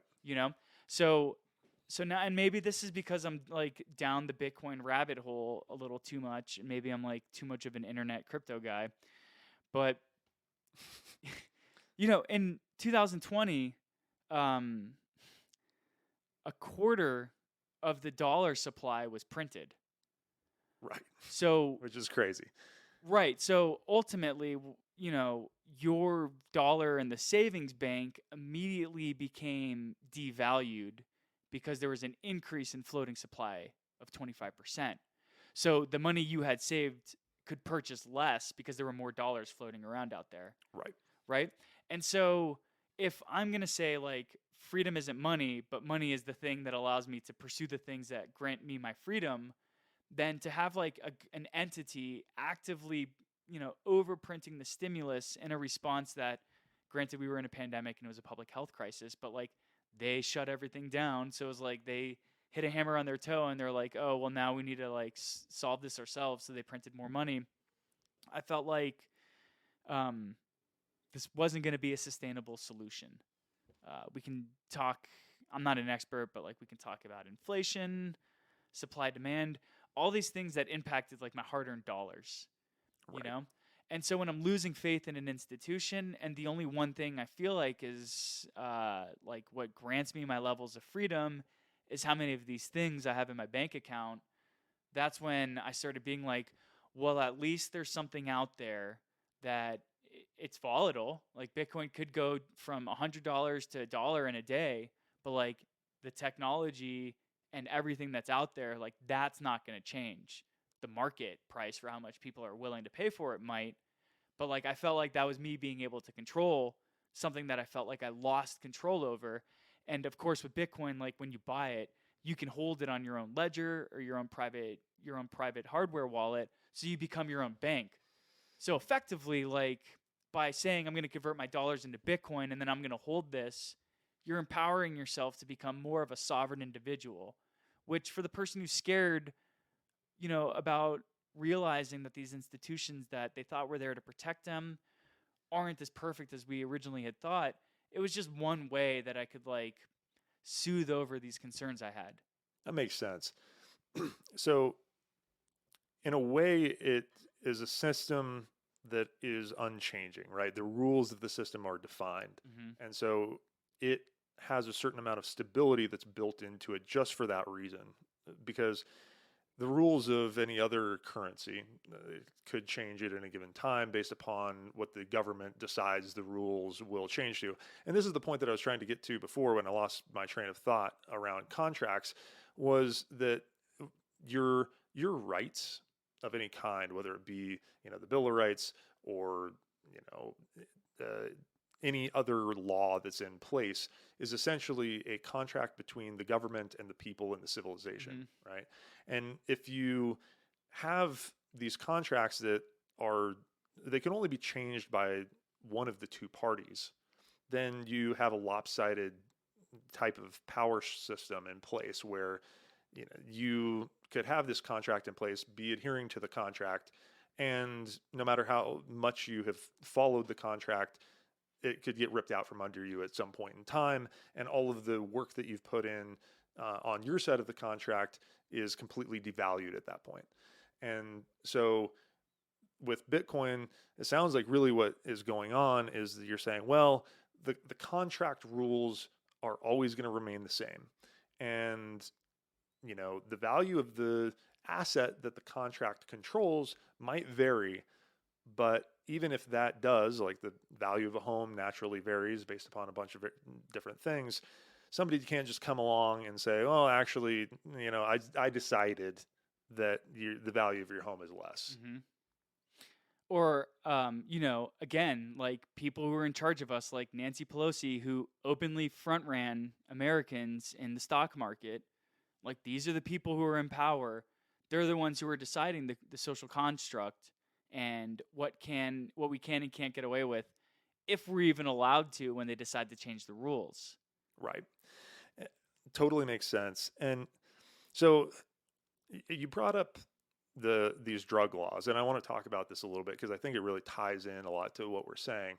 The Biden law that you were mentioning, I forget the name of it, but essentially the fact that you have all these people incarcerated in private prisons,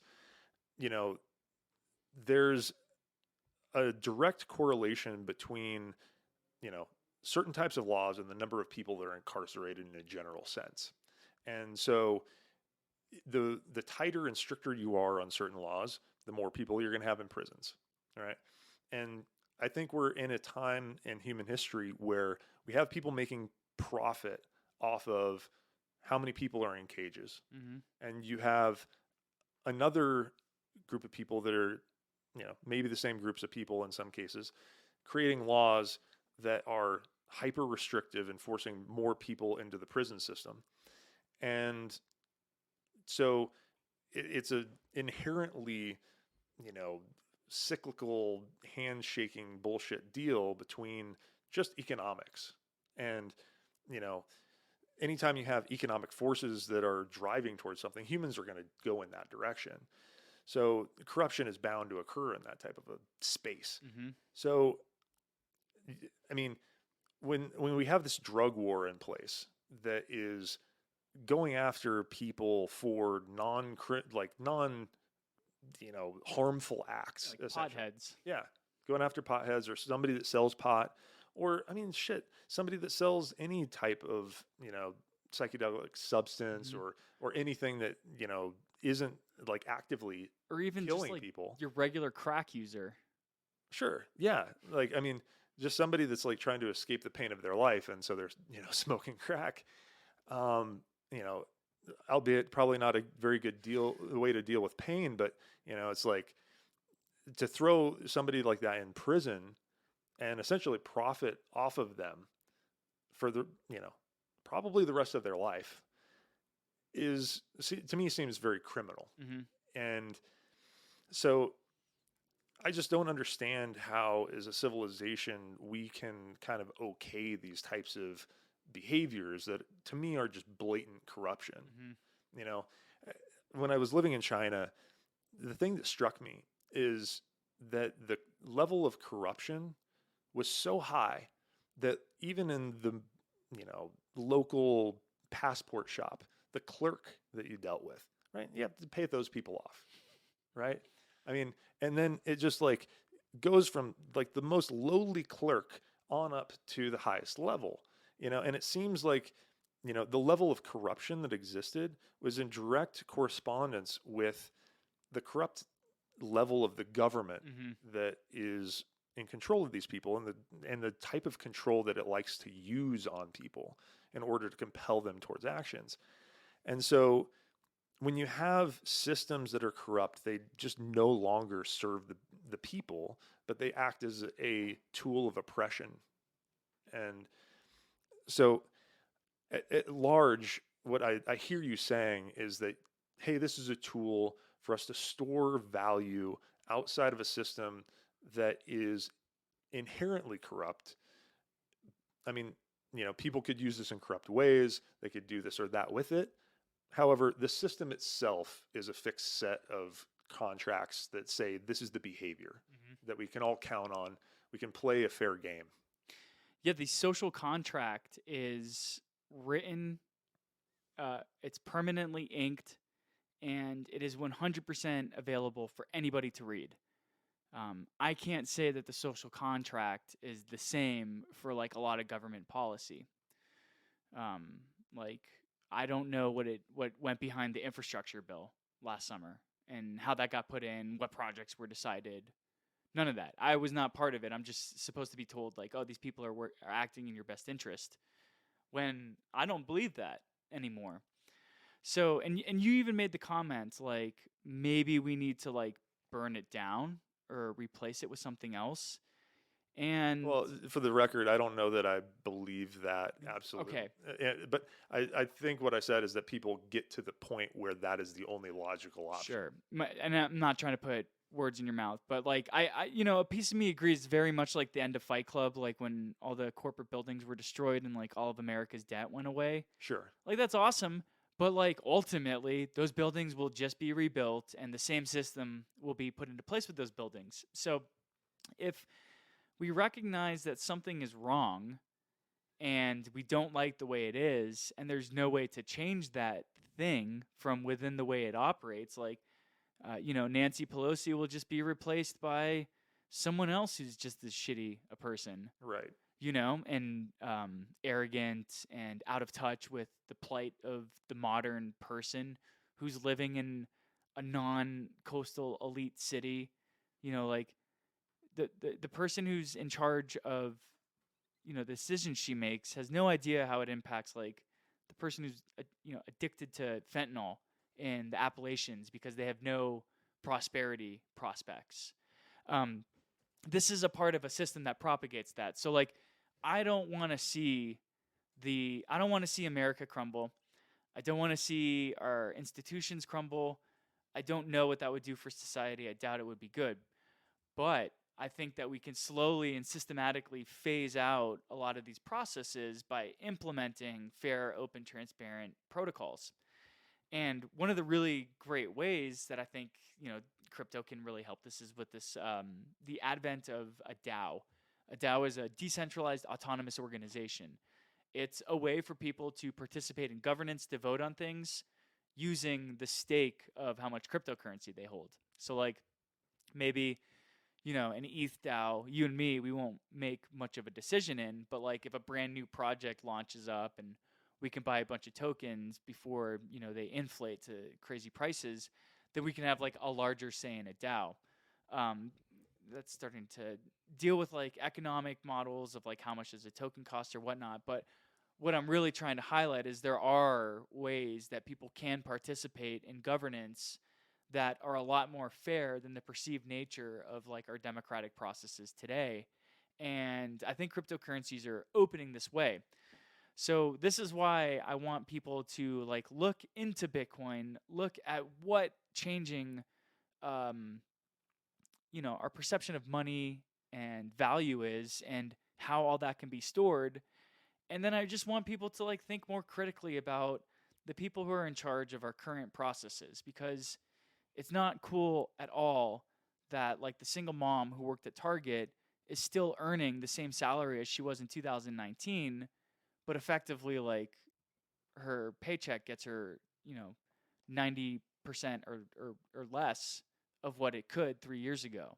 Oh yeah. No, I mean the people that are the closest to the edge of being hungry or being homeless are the people that are harmed the most by those sorts of policies. And I think it's really ironic because they're touted as being to the benefit of the lowest among us, right? Economically speaking. And yet actually those systems are hurting those people the most, right? It's like somebody that's wealthy, it's like, hey, I can buy an asset that's actually going to go up in value at the ratio that everyone else's wealth is being undermined. Mm-hmm. And so, I mean, and I did that, right? Because I had a home during the time of COVID. I became wealthier, Mm-hmm. essentially off of everyone else's value being eroded. And the messed up thing about that is just it happened just because I had happened to have enough money to own a home, Mm-hmm. right? And I had purchased an asset. Now, the people that, they're living week to week, paycheck to paycheck, they have no asset whatsoever. And so they are actually impacted more than anyone, Mm-hmm. right? And it's like, if I had more assets, I would have gotten more rich than I did, right? So it's like the richer you are, inevitably, the more you benefit from the printing of money. And so it's like, this is being sold to us as like, oh, we're helping like all the poor people. It's like, no, you're not helping the poor people. You are hurting them more than anyone. You're actively enriching yourself because you are inevitably, a very wealthy person that has a lot of assets. And, and I say this openly as somebody that has, more assets than probably a good number of people in the United States, right? And I think it's fucked. And you see it, right? It's like, you're like, oh shit, I wonder like why there's so many homeless people right now. Mm-hmm. It's like, well, fuck, we eroded the value of their potential to earn by such a factor that it took them from being housed to being non-housed. And, people can argue that the shutdowns of the government were a big part of that as well, right? Like people weren't able to work, right? It's like, who did that hurt the most? I mean, it didn't hurt people that were super wealthy that much because it's like, hey, look, like I actually I can still pretty much do all the shit that I wanted to do.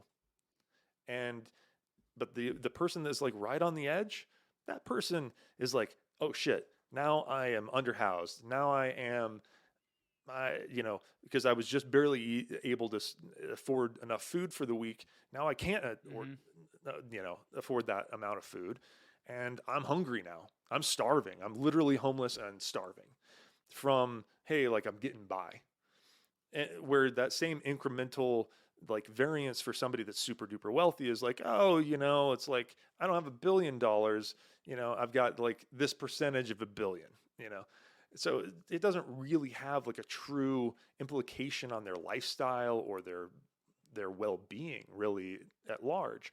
And so I'm totally with you that like really the more you erode the value of someone's labor, the more you know, print is related to how much money you print. Hmm.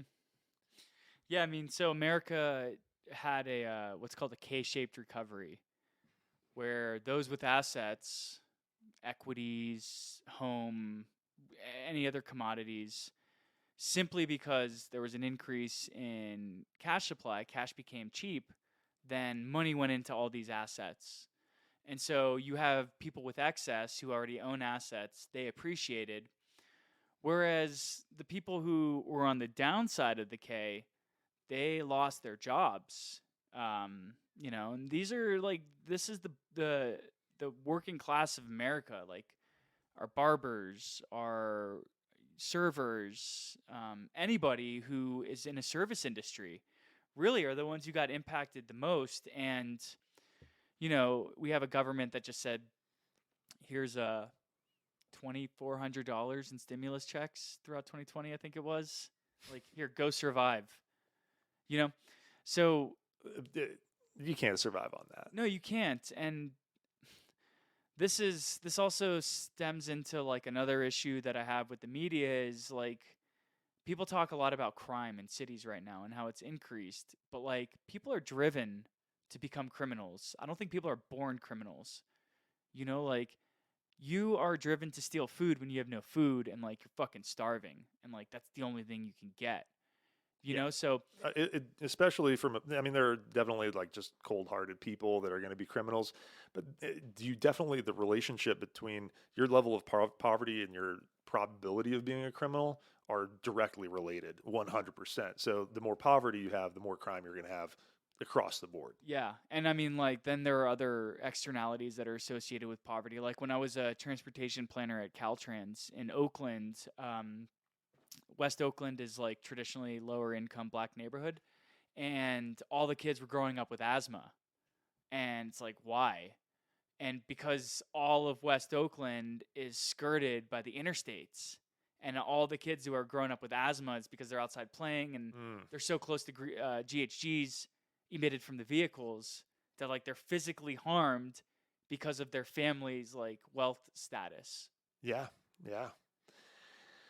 I mean, that is the relationship between wealth and well-being internationally, nationally, everywhere, right? It's like the more wealth you have, the better off you have the ability to be physically, mentally, emotionally. Your children are more likely to, thrive in the world. And I mean, these things that humans have competed over for, all of human history is just, hey, we're fighting over the ability to have the best level of well-being possible, whether that's hunting grounds or it's the amount of money that you have in the bank or the amount of Bitcoin you have. It's like all some mechanism for, achieving the best outcomes for you and the people that are in your tribe, right? Absolutely. And this is why I saw the light when it came to Bitcoin and when it came to cryptocurrency, because all you need to participate in these networks is a smartphone and an internet and access to the internet. And like any poor farmer in Africa can get some like shitty smartphone, secondhand Chinese smartphone for like $50 and they can connect to the internet. So when and like we're beneficiaries of the system, like we were just talking about how our assets went up during the pandemic, which was like great for us, but like not great for the people who don't have assets. Well, what is the history of people being granted access to assets? Historically, it's been limited to like white people. And you can even look at this from like the government, the United States government perspective on systemic racism in who could and could not gain access to housing loans. There was a policy called redlining by the Federal Housing Authority in the 1950s, and they quite literally would draw red lines around neighborhoods that were not allowed to get housing loans. And you can guess what color people were in those neighborhoods. So you have this system, and by this point now, if we're talking about A family in the 50s who could not buy a home, now they have nothing to hand off to their children when they pass on, the next generation, and now we're on the second generation of that family who doesn't have generational assets that can be passed off. So we have an institutional systemic system that is holding people down because of racist policies.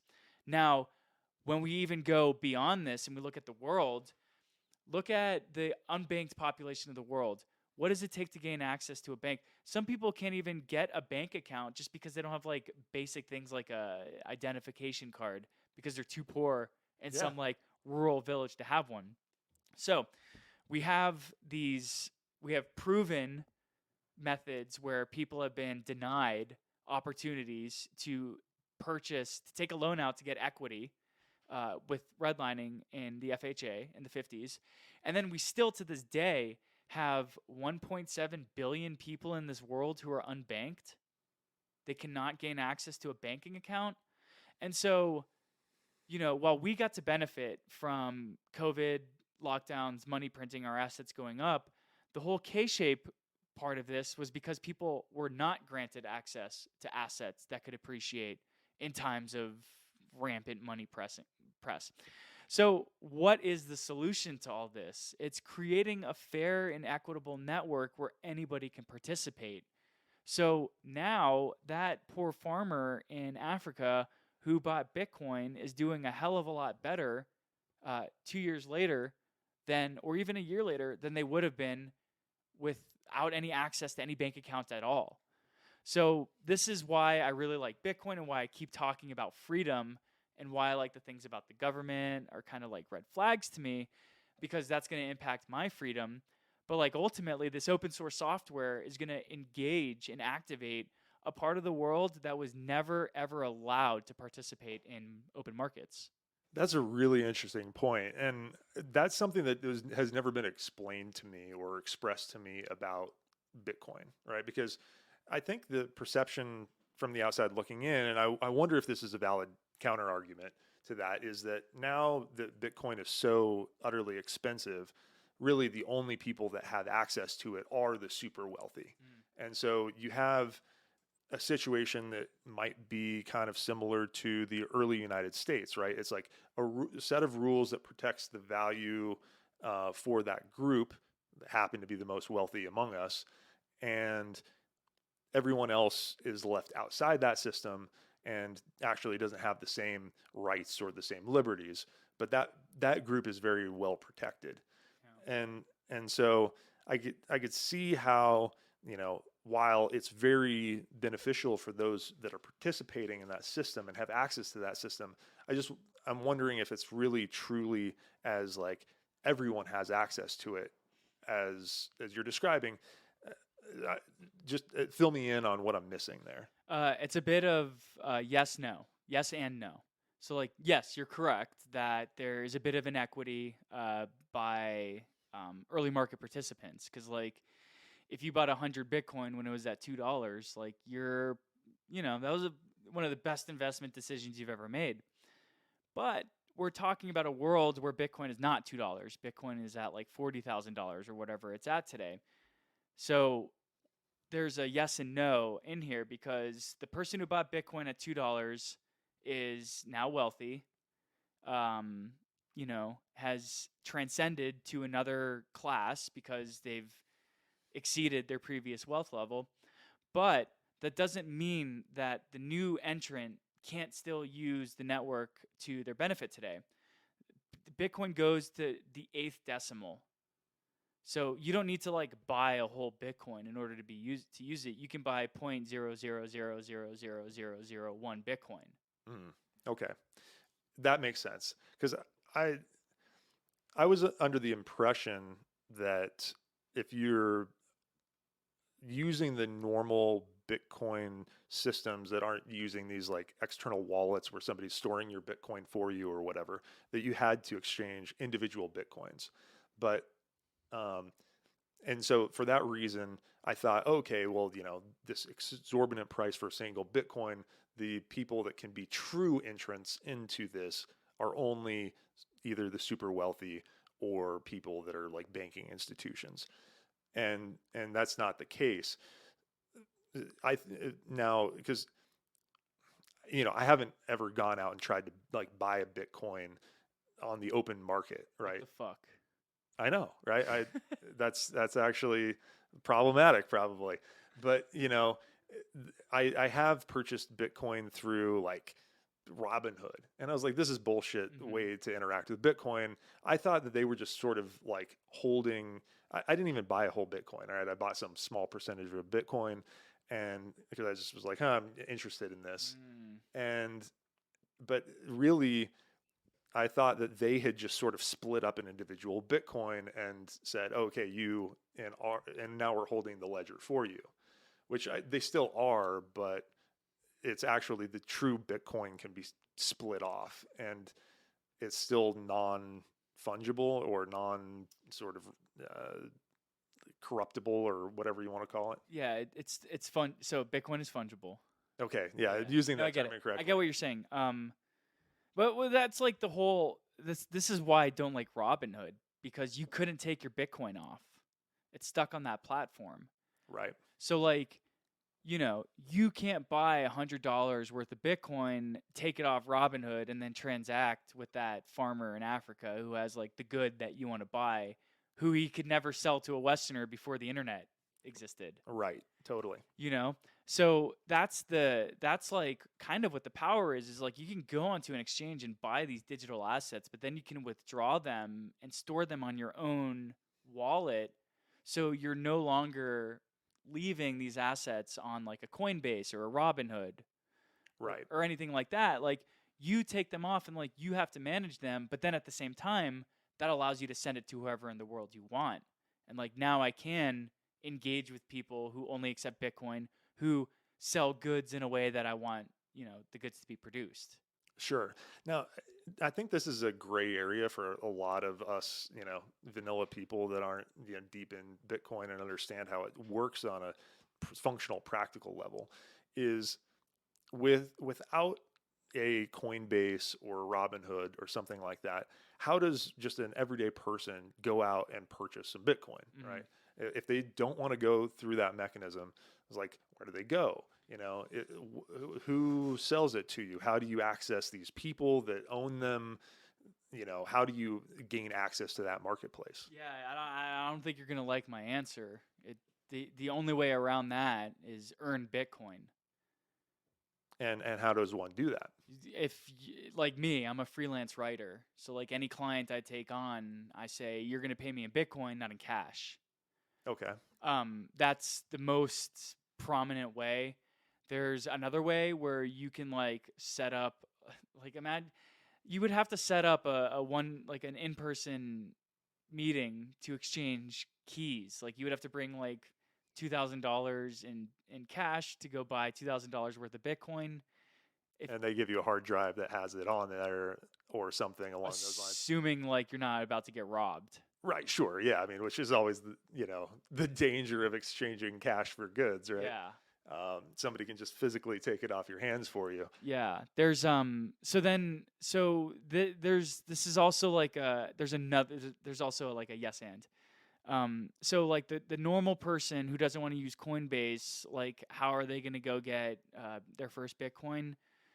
They either do it through a local peer-to-peer exchange or they earn it for work that they do. There's like levels to crypto. Like 101 is just buy Bitcoin off of Coinbase. Level 201 is buy a hardware wallet and take it off Coinbase and learn how to store this yourself. And then level 3 is start using these applications that have grown up in these systems. So once you're off of US dollar and into Ethereum, you can participate in what's called DeFi, decentralized finance. And from there, you can, through various different protocols, trade your Ethereum for whatever different cryptocurrency you want. And you're doing this outside of a Coinbase, outside of a Robinhood, outside of like an institution. You're just using the protocols as they were designed. And this is, it's already a hard enough thing to understand what the fuck crypto is. it's even harder to understand how there are these markets that are out there now that are only operated by protocols. You know, Vanguard or Charles Schwab or E-Trade or my banking account, all those guys manage my assets. They manage this behind closed doors. Now what cryptocurrency has done is it's replaced everything they've done with open source protocols that remove the third party middleman. So whereas if I store my dollar into a savings account, I'm going to get like 0.2% interest or something abysmal because the bank is going to take that capital and loan it out to people who want to borrow it. And they're going to give me a small little sliver of that. There are protocols now where I can take my crypto assets and loan them and receive interest in that cryptocurrency at a higher rate than I would by storing my cash in a savings account.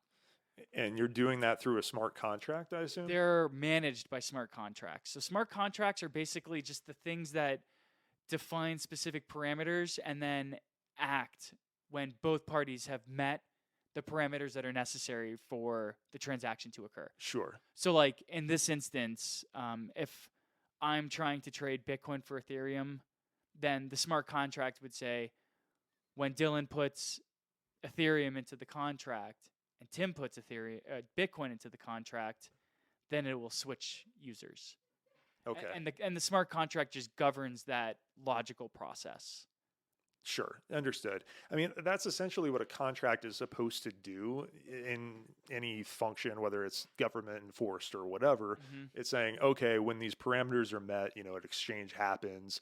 And, if you don't hold up your end of the bargain, then there's punishments that are going to come down on you. But instead of the enforcement mechanism, in this case being punishment potential, if you don't live up to your end of the bargain of the contract, the transaction just doesn't occur, or whatever rules of the system that are at play sort of enact some, rule, and that is carried out. Yeah, if I don't fulfill my end of the contract, then you get your asset back. Right. Even though we were going to trade it. Right. And, these protocols are offering like insane interest rates. The most conservative interest rate I'm receiving right now is 20%. What? That is awesome. And that's conservative. A lot of the others are 100 to 200%, some of them even more. And so you're getting these high interest rates because just the flow of capital is so liquid and can happen so quickly. Okay. But and I'm not sitting here to say that like this is normal. Like I wouldn't expect 100% APY, but like 20% is derived because the collateral that I'm putting up into the savings account effectively is then being lent out for other people to use for commerce or to use in ways that they see fit.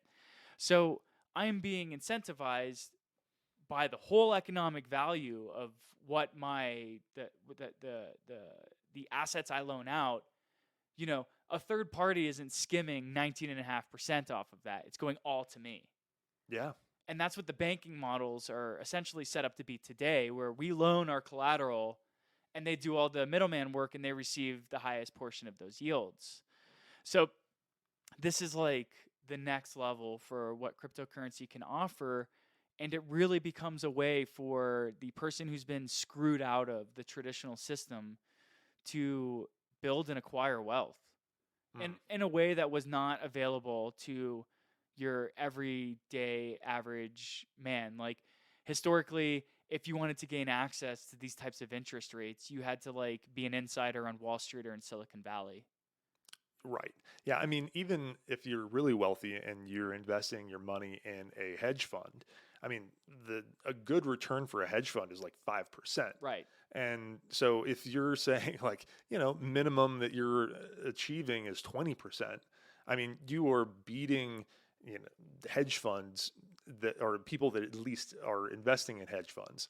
And those tend to be the wealthiest people. So you're saying essentially it's like, hey, if you get access to Bitcoin, you have then access to interest rates that are much higher than the interest rates demanded by the wealthiest that are participating in the normal system. Yes. Now, of course, with such insane rewards, there comes a lot of risk. And so, I'm not going to sit here and say convert everything you own into Bitcoin and go start doing this stuff. But, like with calculated risk comes, rewards. So, if anybody's ever going down this level, like by the time they get to this place, I like to like completely explain, how can the protocol fail? How can you lose access to your capital? All this stuff, because there's always a way.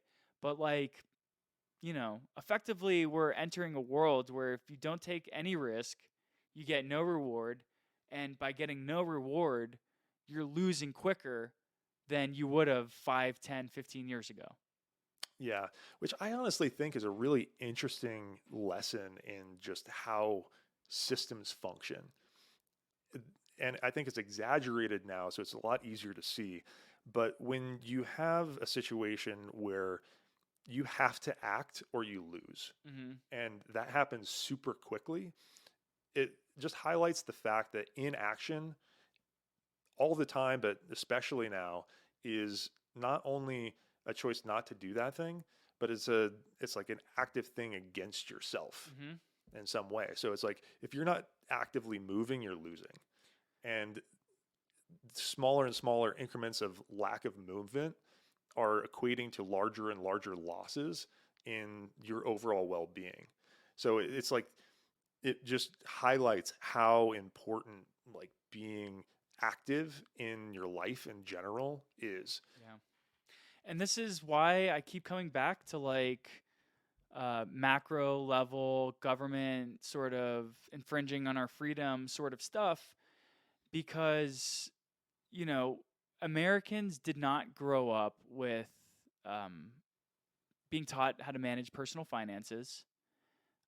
If anything, I feel like we were actively, not taught this stuff simply by looking at how predatory credit card companies are.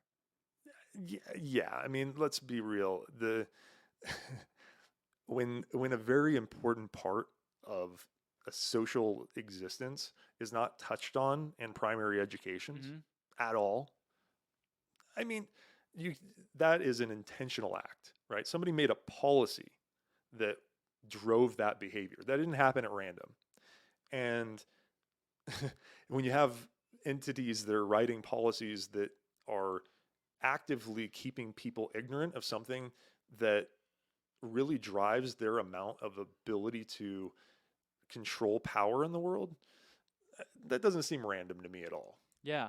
And so we have, and this like continues to tie into the struggles I have with the powers that be and how, they, like, I guess, I hate using control our lives. I hate saying that, but you, Do you want some water or another drink? another whiskey. Yeah. Yeah, so Thanks, Meg. Yeah, just whiskey would be rad. Um, you like hit the nail on the head, and you basically, and this is why I love like Bitcoin. You said if you're not doing anything, you're actively losing, yes. you know? And there's nobody who's going to come help you.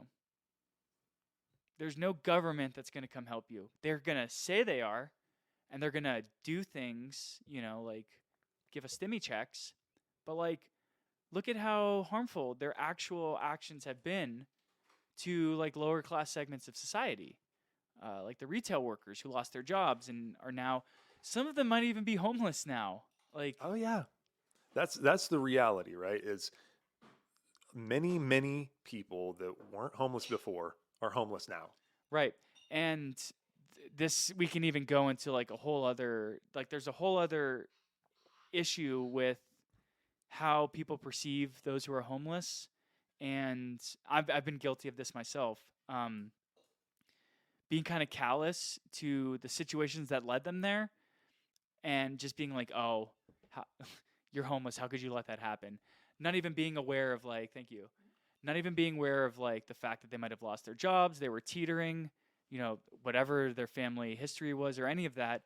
And this is also just adding to that issue is that it's it's so hard for people to empathize, with those who are hurting.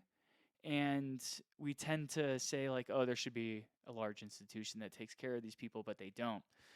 So this is why I'm so passionate about replacing these institutions and these systems with protocols that are transparent. I'm not going to sit here and say like Bitcoin's going to solve poverty or anything like that. Um, but I am saying maybe it'll help us think differently, and maybe one day trim the fat from um, like inept portions of governments and replace that with like actual active, you know, cabinets or departments that instead of this like large institutional bloat, we have like a smaller entity that actually does help people. And we're not going to get to a government that provides that for us until we see what's happening today fundamentally shift. And I don't think that that happens until it collapses on itself. And what makes that collapse? Quite frankly, I think it's like eventually it's our fiat dollar system not being backed by anything like gold or anything. And when, like, I don't know, when you waver your faith on the unwavering institution, everything crumbles real quick. And it's sort of like Mike Tyson says, everybody has a plan until they get punched in the mouth. And I kind of love Mike Tyson, by the way. He's the shit. He's awesome. Really humble, like a philosopher, even. Oh yeah, people had this perception of Mike Tyson when he was younger as just being this like idiot brute, right? And it's really interesting to watch him have evolved over time. And I don't want to digress too much, but I mean, I think it's just a really interesting lesson in the ability for individuals to better themselves, right? Because like Mike Tyson did some fucked up stuff when he was younger, beating his girlfriend, and ended up in prison for these actions. And yet now you listen to him speak, and he's like this philosophical, very empathetic, like kind-hearted man.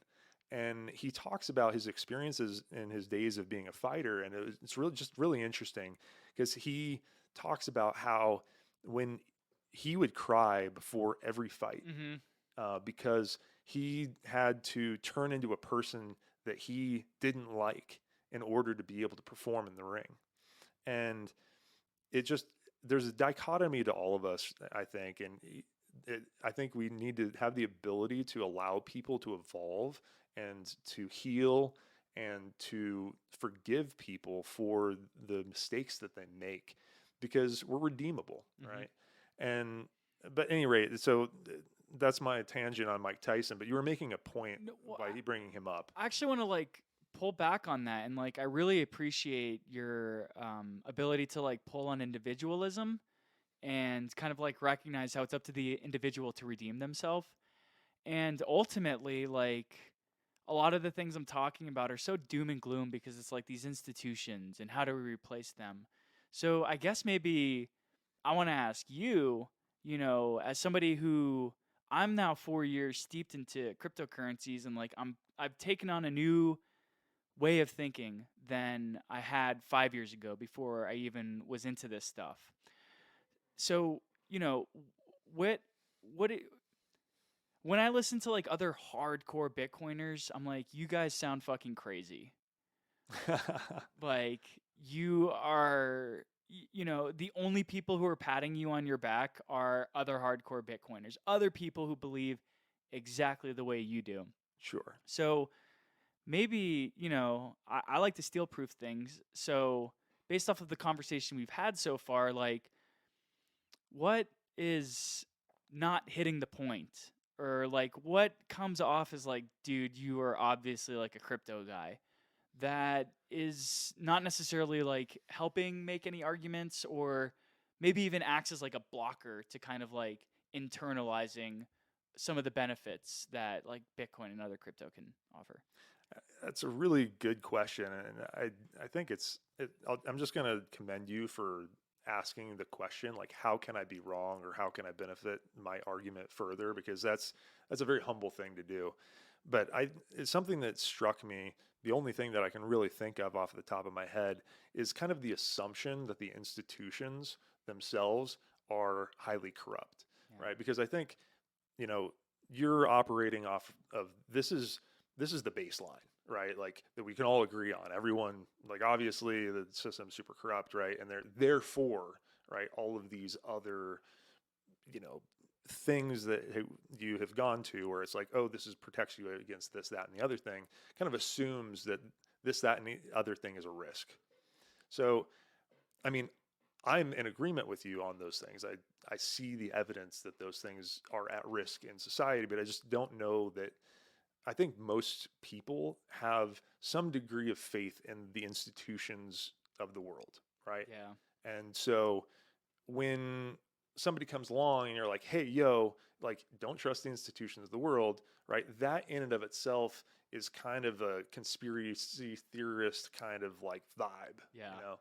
And so while I think all of your arguments are extremely well founded, it's kind of like all arguments and all logic is based upon like initial conditions and assumptions, right? Mm-hmm. And it's like, okay, we make this one initial conditions assumption that, you know, our institutions are like sometimes corrupt, but for the most part benefit us and, you know, are overall, you know, lending to all of us having better lives. Mm-hmm. And somebody comes along and is like, hey, that's not the case. And therefore X, Y, and Z, you know, if that person doesn't follow you into, you know, things are corrupt from things are all pretty good to go, then all of the later suppositions sort of lose their weight. Yeah. No, that's a very valid argument.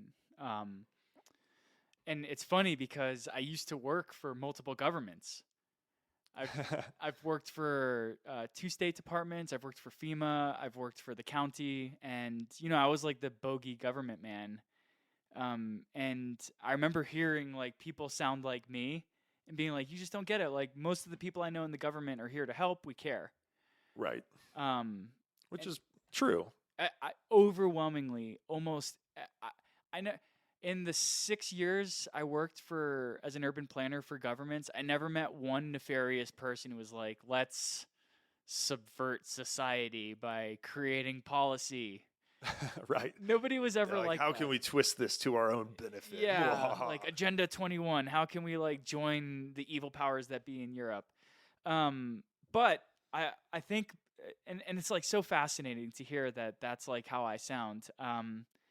I guess I would equate it to like I recently came around to questioning leaders, individuals as leaders, and the impact that they can have on like our institutions, Mhm. and it's maybe worrying me to like more of an effect than it should be. But I would say it's kind of like the new rock climber who they went climbing once and then they have like the brand new harness, the 12 carabiners, you know, like the Gree and the ATC device, like all the new things Very that geared out. they just bought it because they're like, I'm into this, and like they don't know why they need it, but like they want it all right now. Sure. So I kind of feel like that new climber because I just got to this point very recently, like within the past quarter or two, Interesting. to the point where I was like, so, you know, we need a ripcord against, you know, our political institutions. Yeah. Hey, I mean, I'm coming from kind of an interesting perspective with all these sorts of things. I didn't come to it via Bitcoin, but I was pretty damn close to just being an all-out anarchist when I Mhm. was younger. You know, Mhm. I was like, you know, like anything that controls me in any way is like I'm anti that. Yeah. Period. Yeah. You know, and I kind of intentionally opted out from a lot of systems early in life because I was just like, don't want to be a part of it, don't want to be a part of it. And I guess as I've gotten older, it's been interesting to observe myself buy into these systems more and more because I the logic for me was like, well, actually, not participating is kind of just like ignoring reality. Yeah. It's ignoring the environment that I live in. And by not participating in an environment that affects you, you're just kind of being like swept along by the tides of that thing Hmm. ultimately. Where if you actively are participating and you're using the system to your advantage and you're, doing all these things, then you are taking over more control of your life.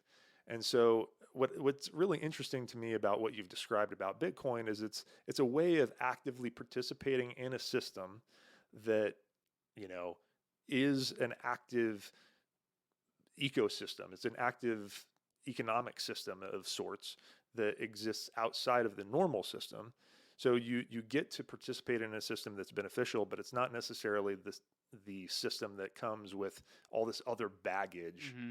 that is problematic, corruption or whatever. Hmm. Um, so I mean, like I don't want to participate in the system that creates more harm for other people, you know. I just actively don't want to do that. Yeah. I mean, it makes me angry that we have drug laws that imprison like impoverished people for nonviolent acts, Hmm. right? I mean, to me that's a criminal act that we have people in cages for years of their lives for doing nothing that harms anyone. Yeah. And it's like, okay, like what's the equivalent of that? It's like me strolling up to you, being like, hey, I don't like the color of your shirt. I don't like that you drank coffee this morning. I know that you drank coffee. I've got witnesses that say you drank coffee. It's time to go in a cage, motherfucker. And I'm going to keep you there, yeah, for pretty much as long as I feel like it. And when you get out, like your life is fucked. And I'm like, how is that justice? That's not justice, right? That's a system that is like actively harming millions of people. And but recognizing that, I'm still like, if I don't participate in the system, I am just as much of a victim as anyone else, Hmm. right? The only way to not be victimized actively is to gain control over a segment of the system that is the environment in which you live. Hmm. You bring up the thing you're talking about brings up something that just fascinated me, um, and this is also an issue with cryptocurrency and cryptocurrency networks.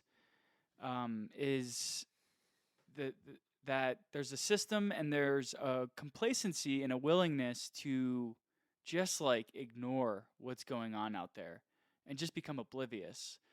Like a perfect example, in 2016, less than half of the American population voted, but for the next 4 years, almost every motherfucker you knew had an opinion on who the president was.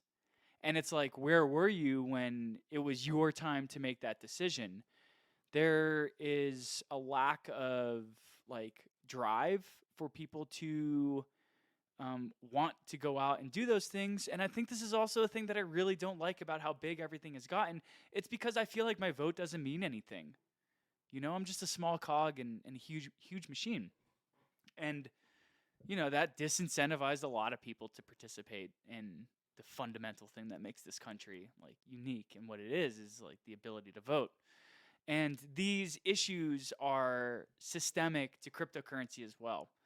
I don't want to like come on and be like cryptocurrency is like the end all be all, but like what a lot of these networks are starting to rely on more and more, especially as you look at different consensus mechanisms. So quickly, a consensus mechanism is like the way that the state of the network is agreed upon so that it can continue to grow. In Bitcoin, it's called proof of work. And there's this vast network of Bitcoin miners that have this computer hardware, and they use that hardware to work really fast to prove an algorithm. And once that hardware proved an algorithm, they get to like say, okay, this block on the blockchain, all the transactions occurred, and they won the right to continue the ledger, and they receive Bitcoin as a reward for that. So that's called proof of work. Um, There's also This is what Bitcoin mining is, correct? Bitcoin mining is the physical representation of what makes the network work. And what a Bitcoin miner does is they validate a block on the blockchain, and all validating is saying this block lines up with all the previous blocks before that and all the previous transactions before that. And then once the computer hardware has won the right to say that and cement the block on the blockchain, they then receive a reward. So this is in Bitcoin. This is Bitcoin's consensus mechanism, is using a vast network of GPUs to work really fast. GPUs for the audience. Yeah, computer processors. A vast network of computer processors owned by anybody who wants to run one of these. So like you could run one, I could run one, any of our friends could run one if they really wanted to. And then they receive a reward for validating all the transactions on that block. This is why everybody has like an energy argument against Bitcoin, because it takes electricity to run these CPUs, these computer processing units. But like it also takes energy and destroys the planet to grow the almonds that I eat. Sure. Yeah. I mean, the palm oil that's in your food is destroying the rainforest actively right now, you know? Yeah. And like my decision to travel to, like the Caribbean for a vacation did so much worse for, on my carbon footprint than, me holding Bitcoin. But that's another argument for another day. Then there's another consensus mechanism whereby it's called proof of stake, where you own a large portion of coins of a certain network, and then you say, this person they're validating the network, and I trust them that they're going to do a good job, so I'm just going to stake my coins to them. And those people who have the largest amount of coins staked to them are the ones who determine whether each new block should be added to the blockchain. So in these proofs, can we back, because I want to understand that part a little bit better. So like you said, these people are staking their coins to them, or essentially, does that mean that they're like banking with that person? Yeah, you're receiving interest for doing so. Right. So it's essentially, would an entity like this be a Coinbase? Or are actually, yes. So we'll get a little into the weeds, but like on one of the blockchains I like to participate in is called Terra. They built a really cool stable coin that's based off of an algorithm that is effectively competing with the US dollar in a decentralized way. What they have oh man, I'm trying to decide how simple to make this. High level, and then we Gotcha. can go into the weeds. So with Terra, you have this fundamental purpose for the cryptocurrencies on the network, but then you also have the people who are valid, or not there are people who run these things, but we'll call each node, each validator, we'll refer to them as an entity. So you have these entities that are running like AWS, Amazon Web Services. They're just like server farms. That's all they are. So you have these entities who are running like enterprise grade server farms, but they're using that capacity to secure the Terra blockchain network. And so hundreds of these validators are proposing that they become the entity that secures the network. And it's up to me, the person who owns the cryptocurrency, to stake it to that validator. Now, let's say I have 100 Luna and I find a validator where I'm like, okay, you're going to ensure the security of the network.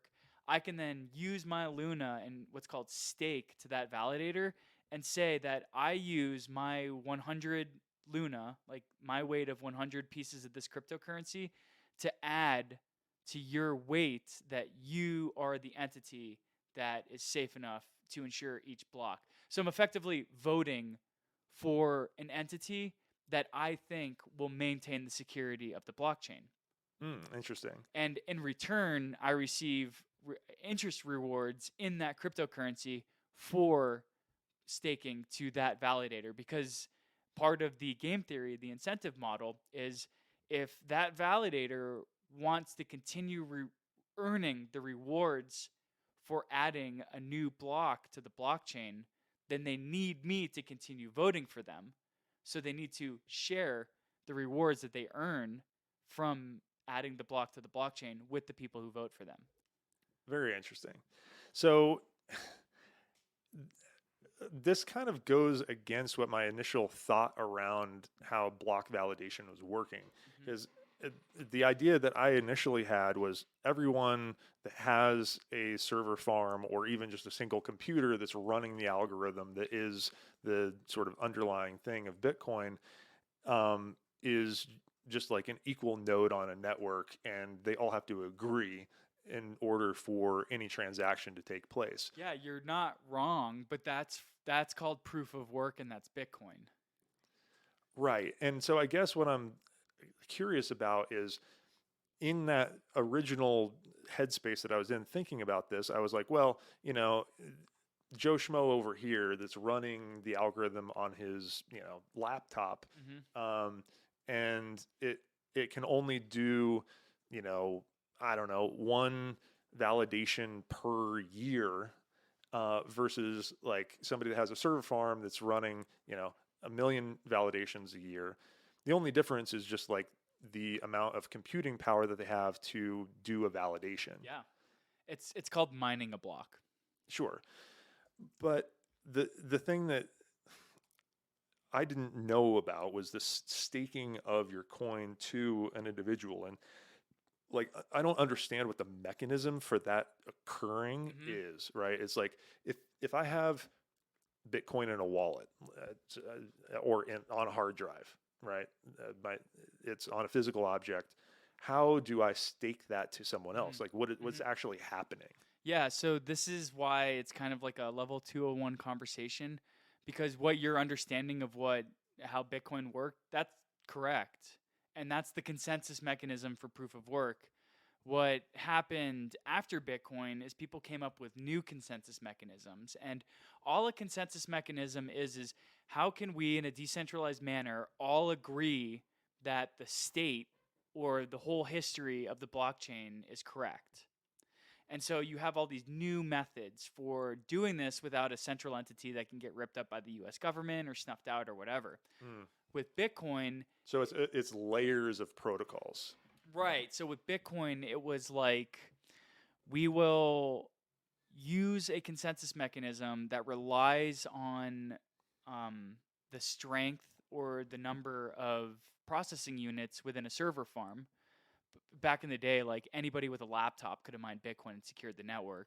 Now it's so much bigger that you need an actual farm in order to be able to compete for the rewards. So what you were describing is called proof of work. In like 2015, 2016, there became a new consensus model, which was called proof of stake, which is we create like 100 million tokens and then we distribute them to people, and then people use those 100 million tokens to vote on who they want to secure the network. That's why it's called proof of stake, because people are staking like assets on the network to who they believe will be a trustworthy character. Whereas with Bitcoin, all you had to do was buy the necessary equipment in order to be able to participate to win a reward by mining a Bitcoin block. So what this sounds like to me is currency exchange between entities of greater and lesser stability, right? Because it seems like what you have is you have a network that is secure to a point, and it's recognized that there are things that could disrupt that system. And so entities arise that have the capacity to validate the system and protect the system ultimately. And people say, oh, well, I believe that you're the most capable of protecting the system. And in the same way that if I have the US dollar, but I think that the yuan is more stable and is actually going to be a better store of my value, I can go out and purchase yuan. Then you're voting actually on, or you're staking that government by owning their currency. And so in this sense, you're kind of using Bitcoin as a active vote to choose which entity within this blockchain space, is capable of protecting your sovereignty as a Bitcoin owner. Yeah, and we have to, when it comes to the grasp that you just kind of like conceptualized, we have to remove Bitcoin from this because Bitcoin operates where it doesn't matter who is trying to validate the network, the one who has the fastest processing unit is going to be able to do it. Then we migrated to proof of stake, which is where I vote with my wallet who I want to secure the network. So, something that I still don't fully understand is how the actual exchange occurs. Oh, it's because it's all on blockchain and it's all managed by smart contracts. So again, this is like I don't know if I mentioned this, but like level 101 is just buying Bitcoin. Level 201 is taking it off the exchange and putting it on your hardware wallet. Level 301 is like doing these next processes. This is level 301. So Bitcoin and Ethereum right now are not assets that you stake to secure the network. So Cosmos, Atom is like one of the more popular ones. You buy Atom on Coinbase, you withdraw it to your wallet, which is off of the exchange and on your computer, and then you use your wallet to stake to the Atom network who you think should be a validator. And then you're receiving all your rewards on that blockchain network. So I understand the concept, but how does the actual staking occur? Like what is happening, right? So somebody, I'm assuming, has to write a smart contract that behaves in a specific way, and someone else like essentially buys that contract or assigns that contract to themselves in some way, right? So do you have like community contracts that are used for standard exchanges between entities? Is that what's going on, or is each individual responsible for writing their own smart contract? Yeah, you just asked a great question, and the first answer is what's called liquidity pools, and how you can trade assets between one another using a non-centralized entity. But like, I think what you're really asking is how does all this get validated? Like, how can I ensure what's going on? What are the behind-the-scenes processes? And if I own this one cryptocurrency, then there's a smart contract by the validator, or there's a smart contract on the network that allows me to point my cryptocurrency towards the validator and say, this is the individual I want this cryptocurrency on my wallet to be supporting and voting for. And then you're locked into that until you choose to unstake. And then you can either delegate it to a new validator, or you can just take your funds off of the governance portion of the network and just hold them without staking them. So that makes sense. So essentially, what it sounds like is you're using one coin to buy another, and the Bitcoin being the original and the smart contract being the other. Is that a misunderstanding? I'm probably not there. First of all, let me just caveat this with there's always a shitload of information with crypto, so it's hard to, or it's easy to get things conflated. Bitcoin, let's remove Bitcoin from our thought processes when we start talking about this. And let's start thinking about like Ethereum and other different types of cryptocurrencies. Because with there's two things going on. There's one that's staking, and when you stake, you're just saying I'm taking X of my cryptocurrency, saying I vote for Y validator, and when I lock my tokens into a smart contract that says I'm allowing this person to use my weight of holdings to vote on the way that they feel, like I assumingly stake to them because I agree with the way that they think, and the way that they vote I'm going to appreciate. Like I'm going to be in line with. Yeah. And if I disagree with the way that they vote, or I just don't like them anymore, I can choose to unstake and remove my delegation to their voting power, and then point that or delegate it to another validator. So this is proof of stake. When it comes to Bitcoin, there's no voting, there's no validating, there's no staking, there's none of this. There's just proof of work. just proof of work, which is the consensus mechanism, which is empowered by the people who have invested into these computing processing units solely dedicated to maintain the infrastructure and the validity of the Bitcoin infrastructure. Now what we're talking about with proof of stake, it's next level. There's multiple things you can do with it, but like I get a cryptocurrency, I can say I want you to vote for me, and then I receive rewards for doing that.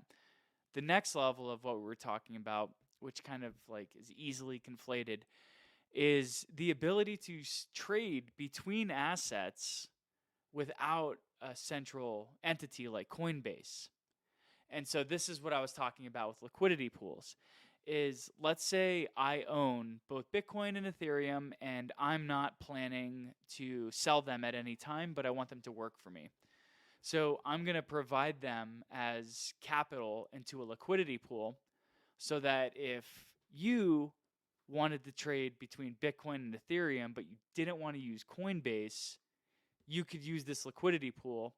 And because I provided the capital for both sides between the liquidity pool, you can effectively use my Bitcoin and my Ethereum to trade your Bitcoin to Ethereum. Does that make sense? It makes a lot of sense. Yeah, it's actually, so you're like a decentralized bank. Yeah, exactly. DeFi. This is what DeFi is, decentralized finance. Yeah, that's awesome. And so, and to go even further, because I'm providing this my capital as the collateral, which is allowing this protocol to operate in this way, every time somebody does a trade on this liquidity pool, I receive fees that are managed by smart contracts, I assume. that are distributed to me based off of the proportion of assets I have available in the pool. And this is an instance where we're removing a third party, and typically the bank would do this. They would use my capital and then loan it out to people. Now I'm depositing my capital directly into a protocol that's meant for people to switch to trade between just the two assets that I provided liquidity for. And because I provided that capital, I am now the capital provider. There's no third party, and I receive the fees every time there's a trade between those two assets. Right. I mean, it sounds like there kind of is a third party. It's just of a different form, because isn't the third party the person that's running the computing that is validating all these transactions that are occurring in this smart contract space that is the decentralized bank? Because, I mean, what you're saying is, hey, I'm staking this third party to validate these transactions, and therefore, I mean, it's just not like it's like a distributed entity across a bunch of different players. It's not like one central person. It's a bunch of different people that are performing the function that a bank normally would perform. Right. This is also where people start to get lost when it comes to cryptocurrency and DeFi, because you can't use the tokens you staked to protect the network to also provide liquidity for people to trade between. So there are now new game theory models and different incentives for different ways to use this cryptocurrency within the network. I can either use my Atom, which is I'm just using because it's the next best behind Ethereum. I can use my Atom to stake to secure the network, or I can use my Atom to provide liquidity into a liquidity pool and receive fees. So now I need, as a participant in these cryptocurrency networks, I need to figure out which one I care more about and which one I want to, which process I want to participate in, because sometimes the staking interest is lower than the interest from providing the capital for people to trade between. That's a really fascinating choice to make, right? Because I think this is a fundamental choice that we all make day to day, right? We're choosing between a ratio of risk versus reward, right? And the risk is the less you protect yourself and the more that you take some sort of active gamble on something. You know, the less you're protected, but more you have the ability to make gains. And it seems like, there's always a relationship between that. If you go too far into I'm taking risk on everything all the time and I've protected myself none, eventually your luck is going to run out and you're going to implode. But if you are too far on I'm just sitting here protecting everything that I have, you are outpaced by people that are out there competing. And so there's a relationship between those two things and a balance that has to be struck if you really want to not only protect but grow your asset pool. And this is also why, I come back to monetary policy and the amount of money that was printed in the past couple years, because, we're about to hit a place, and it's going to be really scary, where new money isn't being printed, and we have to deal with our decisions, and we have to deal with inflation, and we have to deal with the fact that my interest rate for my savings account is going to go lower and lower, and I'm only going to lose my purchasing value to inflation. So now it's almost like we're being forced to go into these riskier sort of processes and networks and investments just to be able to beat inflation. Right. And we're kind of forced into this way right now. But I don't think that's bad, especially when it comes to cryptocurrency. And it teaches people a lot real quick about all sorts of things. Macro policy, personal finances. I'm sure a lot of things I'm describing, your question gets answered, but you have two new ones. I mean, I think that's the case with any good question, right? It leads to more unknowns. But yeah, I would say I've got tons of questions. However, I think something that's really interesting about what you've been saying is that basically it's a replica of all of the institutions that we hold dear as a civilization in a way, because you're saying, hey, look, here's something that people care about, and people are able to openly vote on people that they think are capable of securing their rights and freedoms in some sort of way, which is what our institutions are intended to do. And you're able to have a sort of distributed group of people that are all participating in and benefiting from the security of the system. And so it has all these good qualities of good institutions without what seem to be some of the downfalls, which are like the human corruption that comes into play and all this different sort of thing. So I guess my question is, all right, so what's the catch? Where can people get involved in this to corrupt it? Because there's got to be some way, right? Yeah. Because humans are always, taking systems that are always inherently imperfect and figuring out a way to turn them in a way that they weren't originally intended to be used for, right? Yeah, it's a really good question. There are, first of all, humans they have error in their ways. So one of the first fallibilities of all of this is the coder fucked up. Right. And fucked up the code.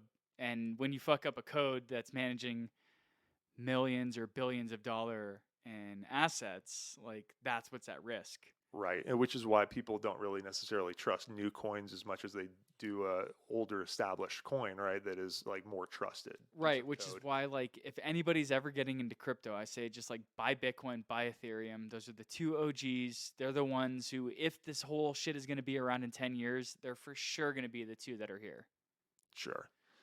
So there's that. There's the fallibility of the developer. And then with all these new processes, they're being built from scratch. And every single technological process that you deal with, whether it's an app on your phone or your computer or logging onto a website, there's a stack of technology that goes into that. And with these new cryptocurrency uses that come around, you're just seeing these different crypto protocols getting stacked on one another. And because everything is so new, a lot of the major hacks we're seeing are people figuring out ways to manipulate different input points in the stack Mm. so that different protocols communicate with one another at a different time, and it creates like it shows that they have like a false amount of a cryptocurrency because they manipulated the processes of all the different stacks that went into like a crypto based app. So like when I'm talking about like liquidity pools that you provide your Bitcoin and your Ethereum into, and then you receive a fee from people who trade between them, not only are we now dealing with the Bitcoin protocol and the Ethereum protocol, but we're also dealing with a new protocol that is connecting the two. Mm-hmm.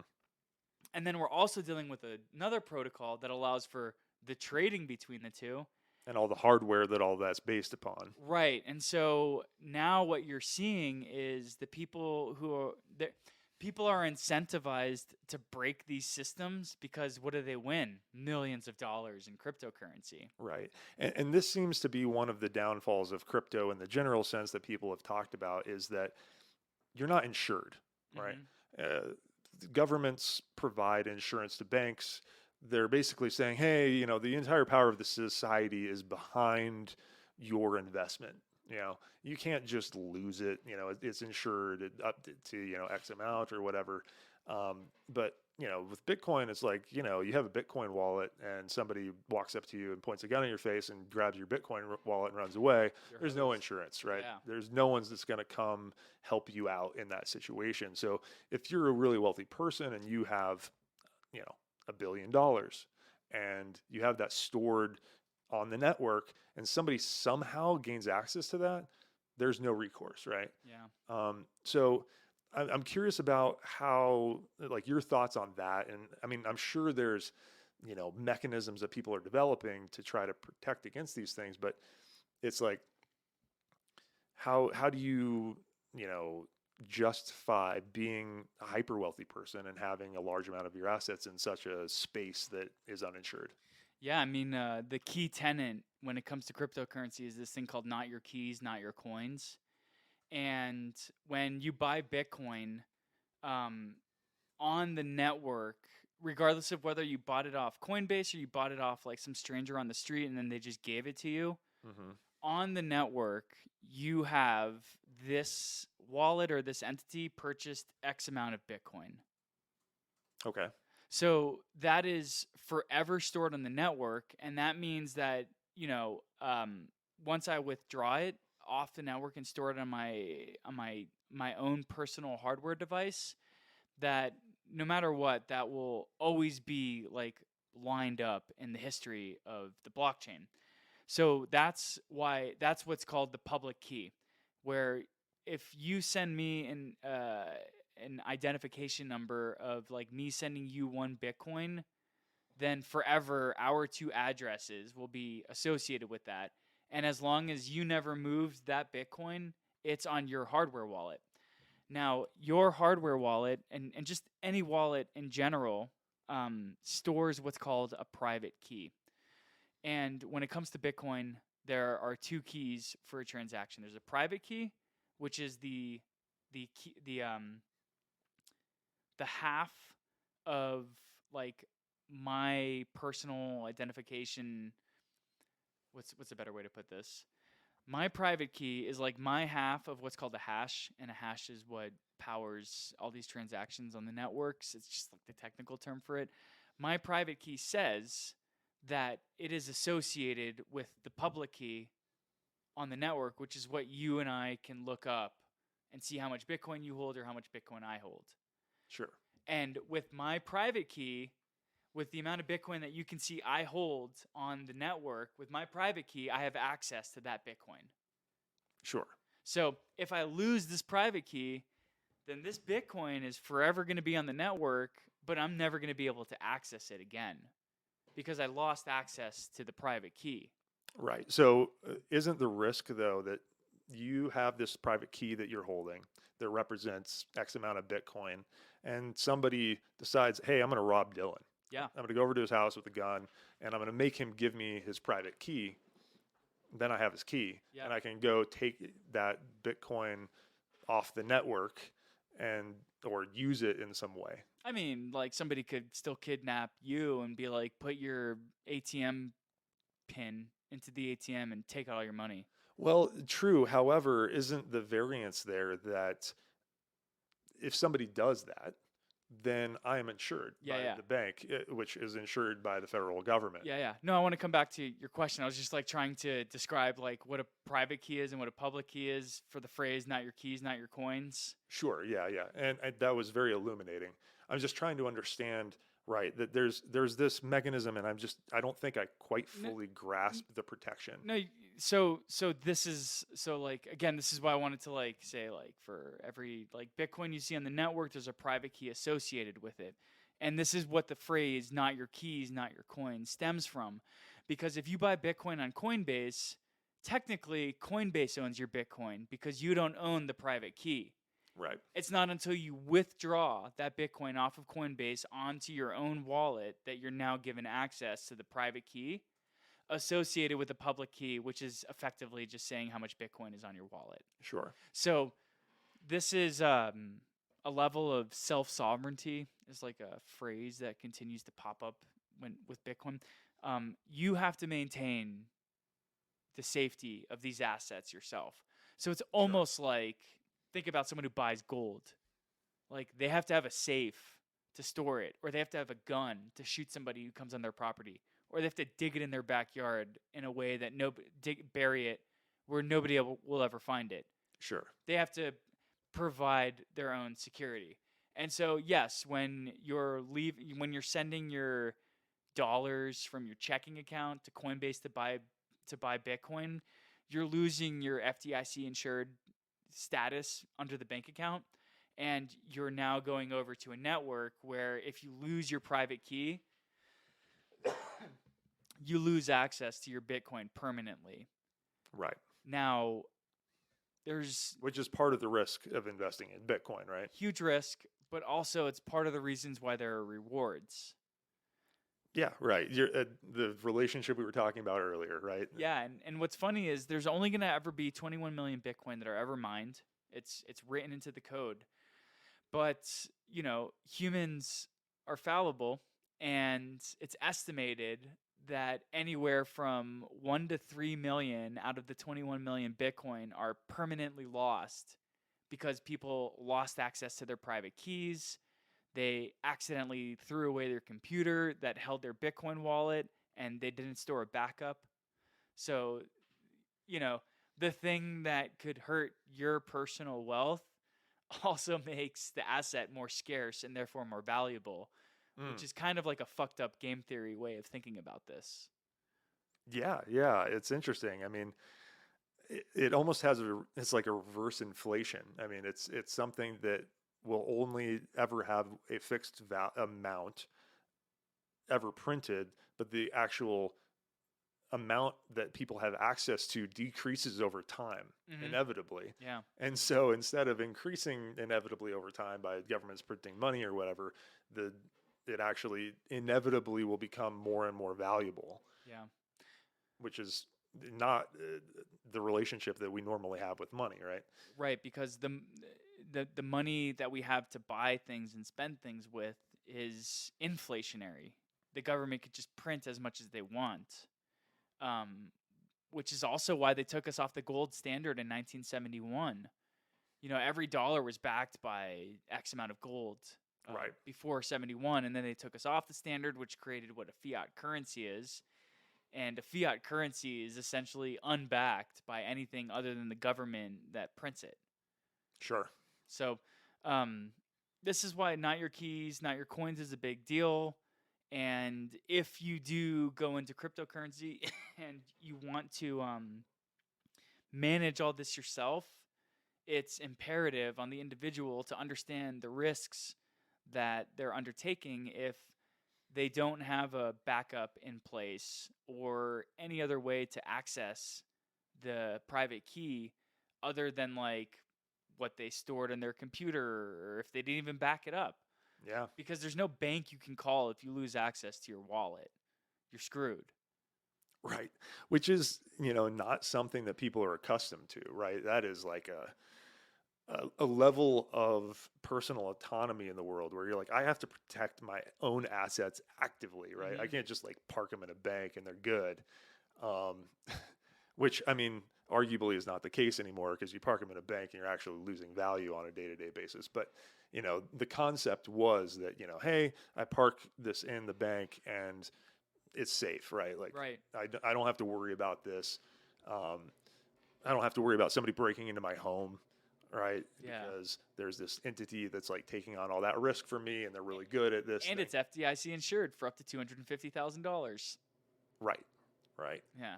And and it's really interesting actually that $250,000 limit because really those sorts of things start having less value to people that are very very wealthy, Right. which seems to be the reason that the very wealthy are very much asset based versus like currency based, Mm-hmm. right? It's like asset is inevitably more protected than a currency that doesn't have any true backing. Yeah. This is also why I really like what's happening now with DeFi because historically, like how do the super wealthy continue their wealth? They take loans out on their assets and then they pay back the loans and the interest associated with the loans rather than selling their assets that have accumulated X amount and then they'd have to pay taxes on them. Right. So like Elon Musk, he takes loans out against his Tesla stock and then he lives off that and pays it back with his income when he gets it, as opposed to like selling his Tesla stock so he has cash. So that's a trick of the wealthy is instead of incurring these sales that would have capital gains taxes, they're now just taking out loans against their assets and Right. paying like an interest rate, but like that interest rate is nothing compared to what they would spend on capital gains tax for their assets. And so, this has been a trick for the uber wealthy for so long. I think there was a New York Times article that came out last year that looked over like 35 billionaires and how they avoided taxes. And like this is the overwhelming trick for the uber wealthy is to just take out loans on your assets and pay down that loan and your assets will have increased in value, while you were Absolutely. paying that down. So like historically it was like, well, what the fuck? This is fucked. Like the rich are going to continue to get richer. But what the beauty of these protocols are is now we can replace those processes and instead of using like Tesla stock, we can just use Ethereum or Cosmos or Luna or Bitcoin to take loans out against that for US dollar and then just pay that back over time. And, if you think cryptocurrency is only going to go up, then that's a foolproof sort of plan because the underlying asset is increasing in value. So like the loan you took out is already a lower like loan to value ratio than when you initially took it out. That's a really interesting point. And so basically, you're treating Bitcoin as an asset that will inevitably go up in value. So it's the same as, if you're making a bet on real estate and you're saying, well, I can get a 3% interest rate loan and I'll buy this piece of real estate. And I believe that in the next, 10 years, it's going to go up like more than the amount of interest that I had to pay on it. And therefore, it becomes like a growth asset. Yeah. And using Bitcoin just as an alternative asset, which makes a ton of sense. But a point that I would also like to bring up is that I think people don't realize how much access they have to debt, right? And actually, a fallacy that I think a lot of people are taught is that debt is actually like a bad thing. Like you shouldn't have debt, you should be debt free. And that's the way to, like debt, you're having to pay interest on that. Like, what are you doing? Like you're losing money. And it's like, well, it's like, yeah, if you take out a loan and you do frivolous things with that money, you blow it. Yeah, sure. That's an idiotic thing. Yeah. But if you are saying, oh, okay, hey, I want to borrow somebody else's energy to do a task, right? And I think what they're doing right now isn't as valuable as what they could be doing. And if I'd redirect their energy to this more valuable thing, then they reap a reward and I reap a reward. Right. And that is essentially what taking a loan out is, right? You're redirecting energy towards an aim, more energy than you had available to you before. And provided that you effectively redirected that energy in a more productive way, then you make profit off of that differential between what the energy of those people was going into before and what the energy of those people is going into now. And so it seems like ultimately what I'm hearing through all of this is a mechanism of redirecting energy into systems that people think are ultimately more stable and actually more beneficial to them than the systems that they're currently participating in. And if they're correct in their bet on this system being more stable and more beneficial, then over time they reap rewards from the differential in those two systems. Yeah, so what you're bringing up is the difference between like consumer debt and corporate debt. So the consumer takes out debt to buy a TV, and that's not an asset that will generate income for them.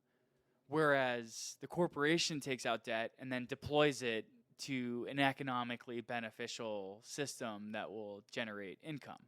Right. So, there's this lack of understanding about what people should use debt for, and I'm coming from I was like, I'm gonna stay debt free for as long as possible for a long time, and I thought debt was the enemy, and I'm just coming around now to seeing how when you take out a loan in a proper way, it can be used to generate income and it can be good. I don't think, and we brought this up earlier with like personal finances not being taught in schools. Like the average American cannot and should not take out a loan because they're going to use it to buy bullshit that just puts them further into debt. Right. Now, this is also kind of skirting along the lines of like who gets granted access to what, and how we were talking earlier about how like being a homeowner meant that you increased your assets in value during the pandemic after all this money was printed. But like you had to be savvy enough to save your money and not spend it on frivolous shit. You had to be savvy enough to like navigate and maneuver the home buying process. Sure. Which is in itself filled with all sorts of third parties who are like trying to get involved in all this. But once you did that and now you have a home with equity, you can take out a line of credit against it and you can open a new business doing that. Just like you can also use it to buy a brand new boat, which will probably mean you'll get foreclosed on unless like you got some like plan in the future.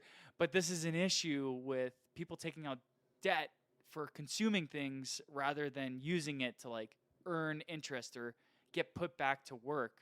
So while I agree the majority of America doesn't know like about good ways to use debt, I would also argue that like maybe the majority of America shouldn't be taught on how to take out debt because they're just not ready to be able to handle it in using like a business-like mentality with it. I don't doubt that if like you took out a HELOC on your home, that you would probably use it for something that either makes sense or that you could pay off, or you know, you have a plan for it. Sure. Majority of people I don't think do. Yeah. And but I think that's partially education, right? I mean, we were talking before earlier in our conversation that we aren't taught about finance in school at all. Personal finance, corporate finance, any type of finance, right? No, people don't understand how the financial system works. They don't understand how the stock market works generally. I mean, unless they teach themselves, right? That's the only way really as an American. You either go to college for it or you teach yourself. If you don't do those two things, you're not going to learn about these things. And so it's like, or your family happens to be knowledgeable and they teach you. But most people aren't fortunate enough to have a family that has been through a bunch of this stuff and understands it and is going to just teach you directly. So they're just left in the lurch. Yeah. And so for me, it's not so much that like, hey, like you don't have enough discipline in order to do intelligent things. It's that you aren't like educated on how to direct your energy in beneficial ways. And so when you aren't educated on how to direct your energy in beneficial ways, you're going to behave in whatever random way you think is going to benefit you the most.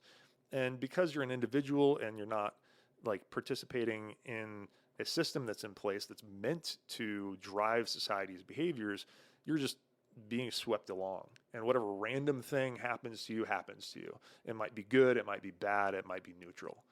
But when you're educated about whatever the ecosystem is that you're existing within, you have more inherent control over the direction of your life. Mm-hmm.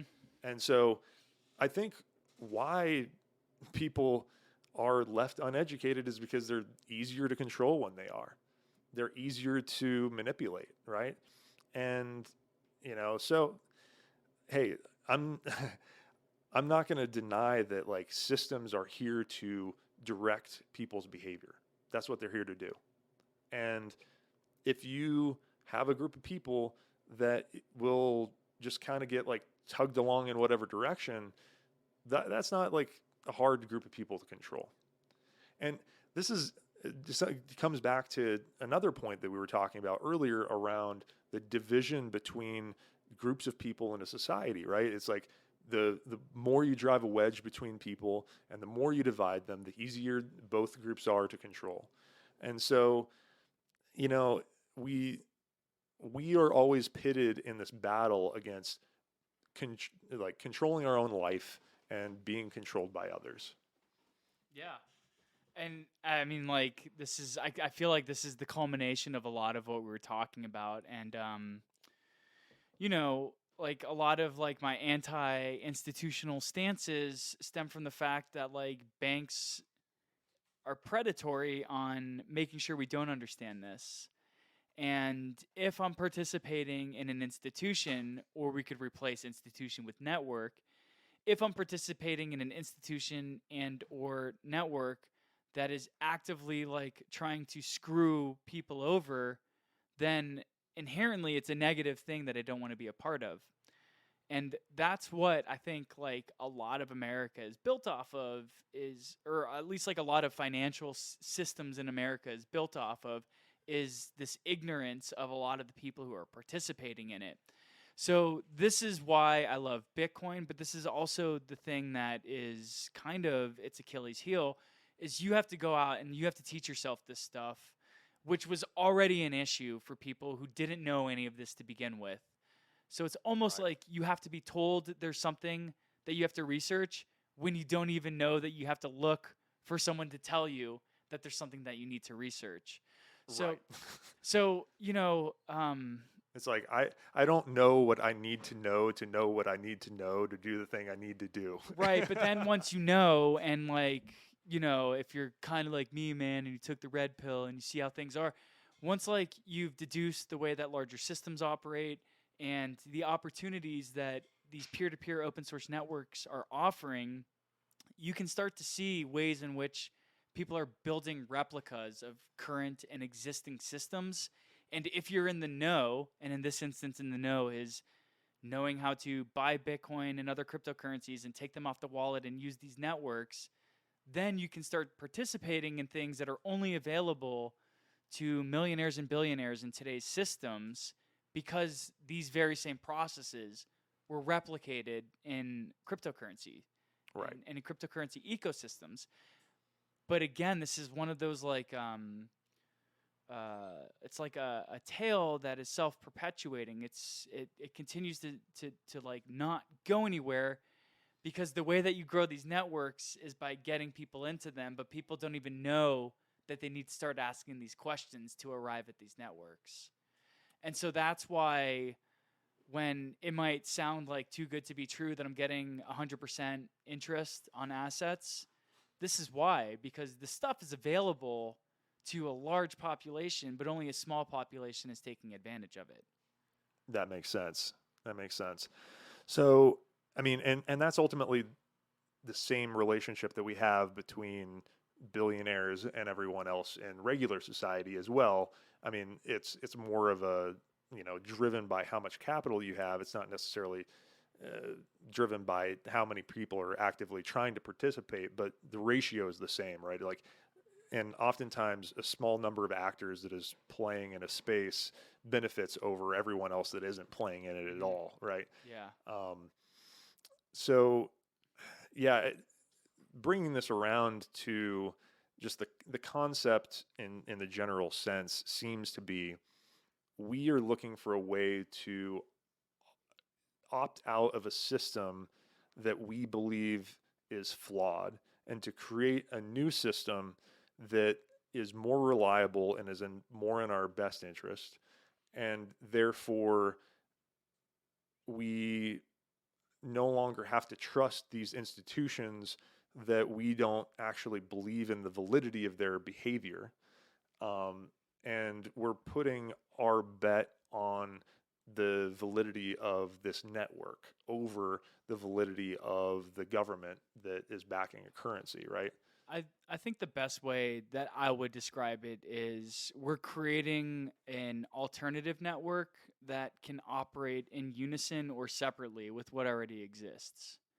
And so this is just a way to get a lifeboat, or it's a way to hedge against traditional financial institutions.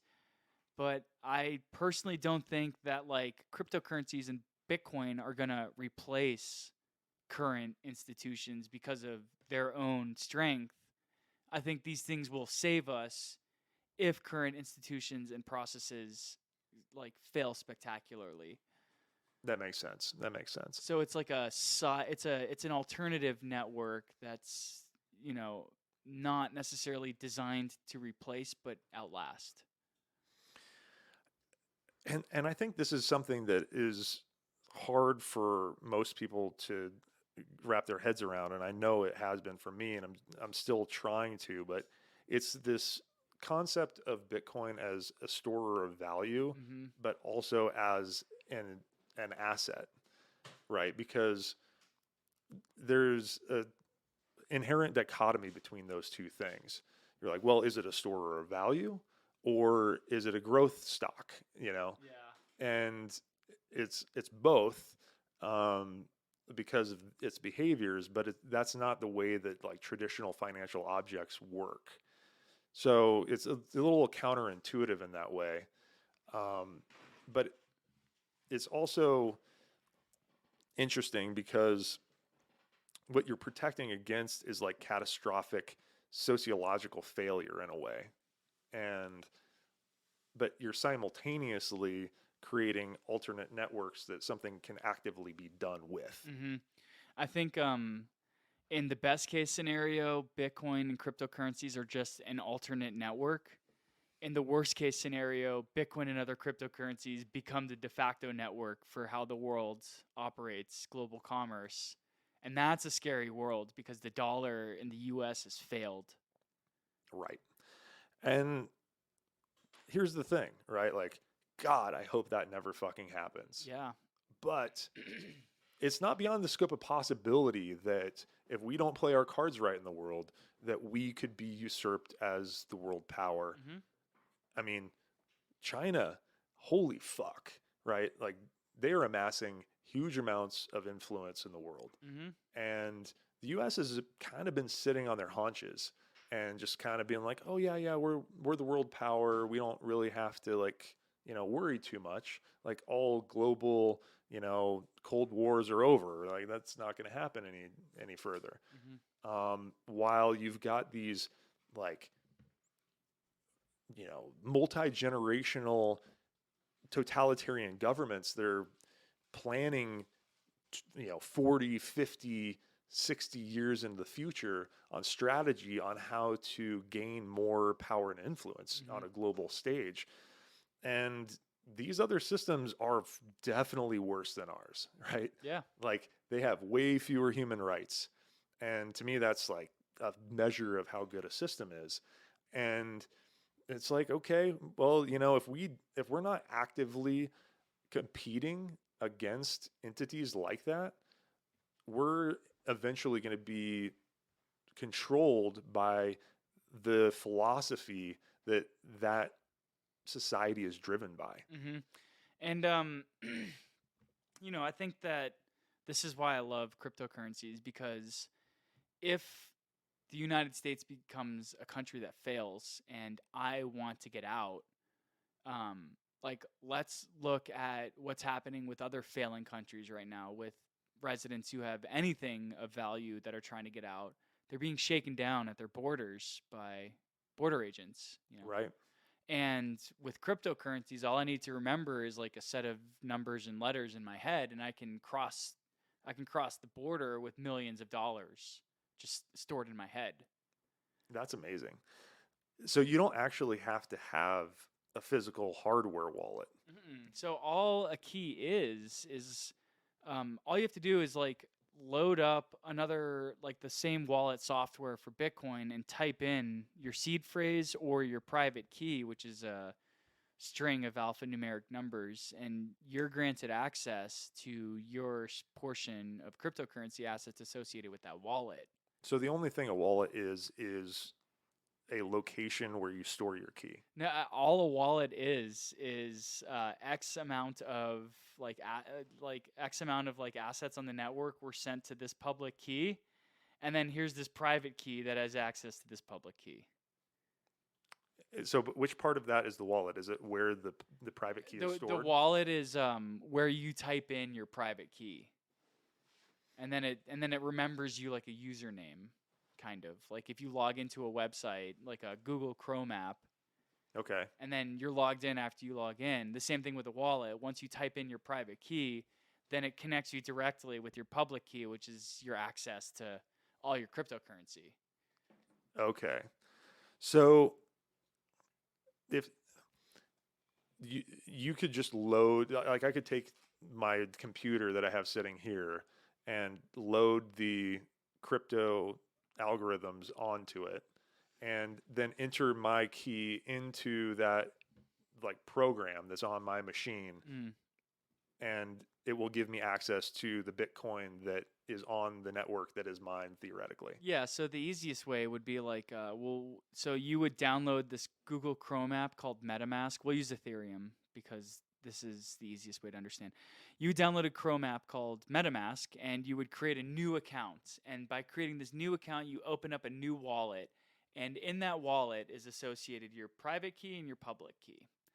Now, you have to write down your private key and the account information in case you ever like lose this laptop and you need to download another MetaMask on another computer and gain access to your crypto.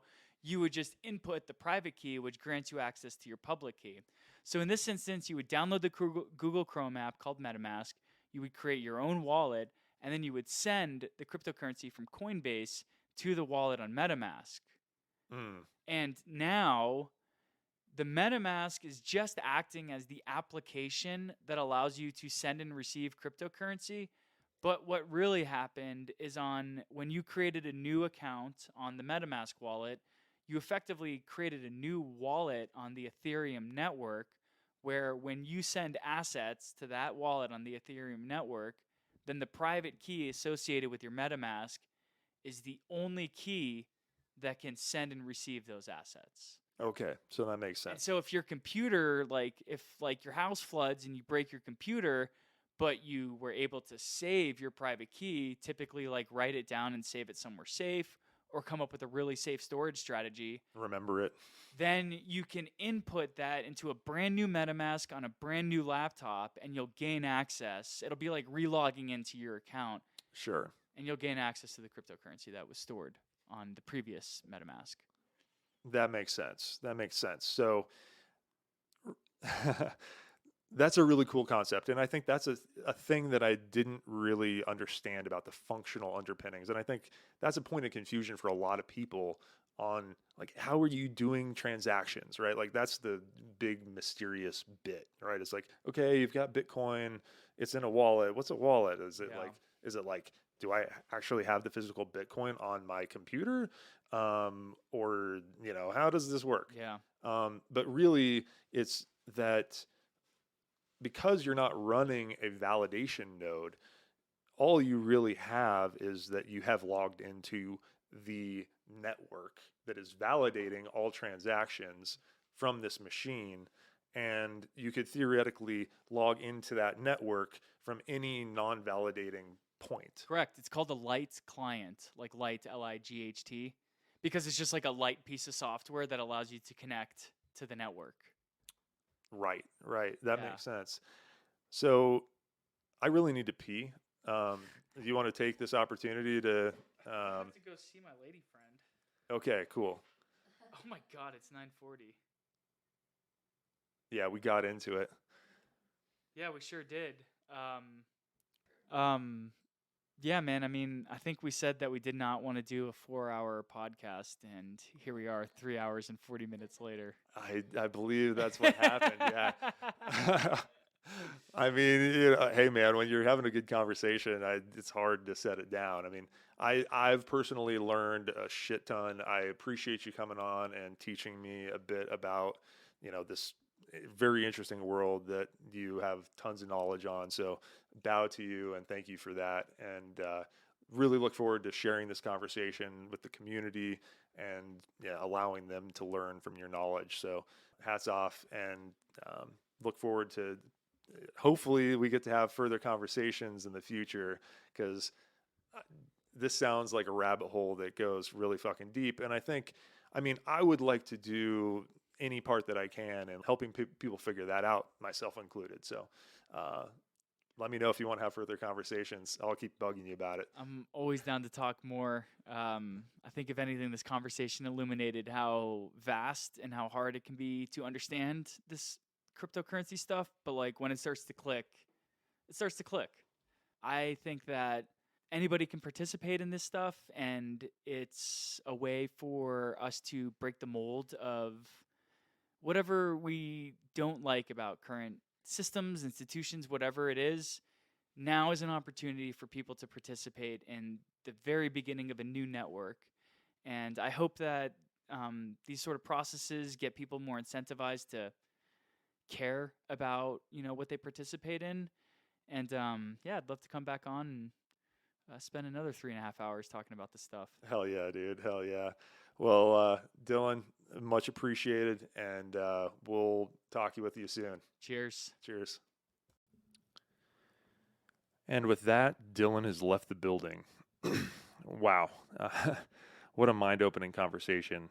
I feel like I'm at a 0.5 out of 100 in my total understanding of cryptocurrencies, but that conversation definitely ripped my mind open to the potential of the space.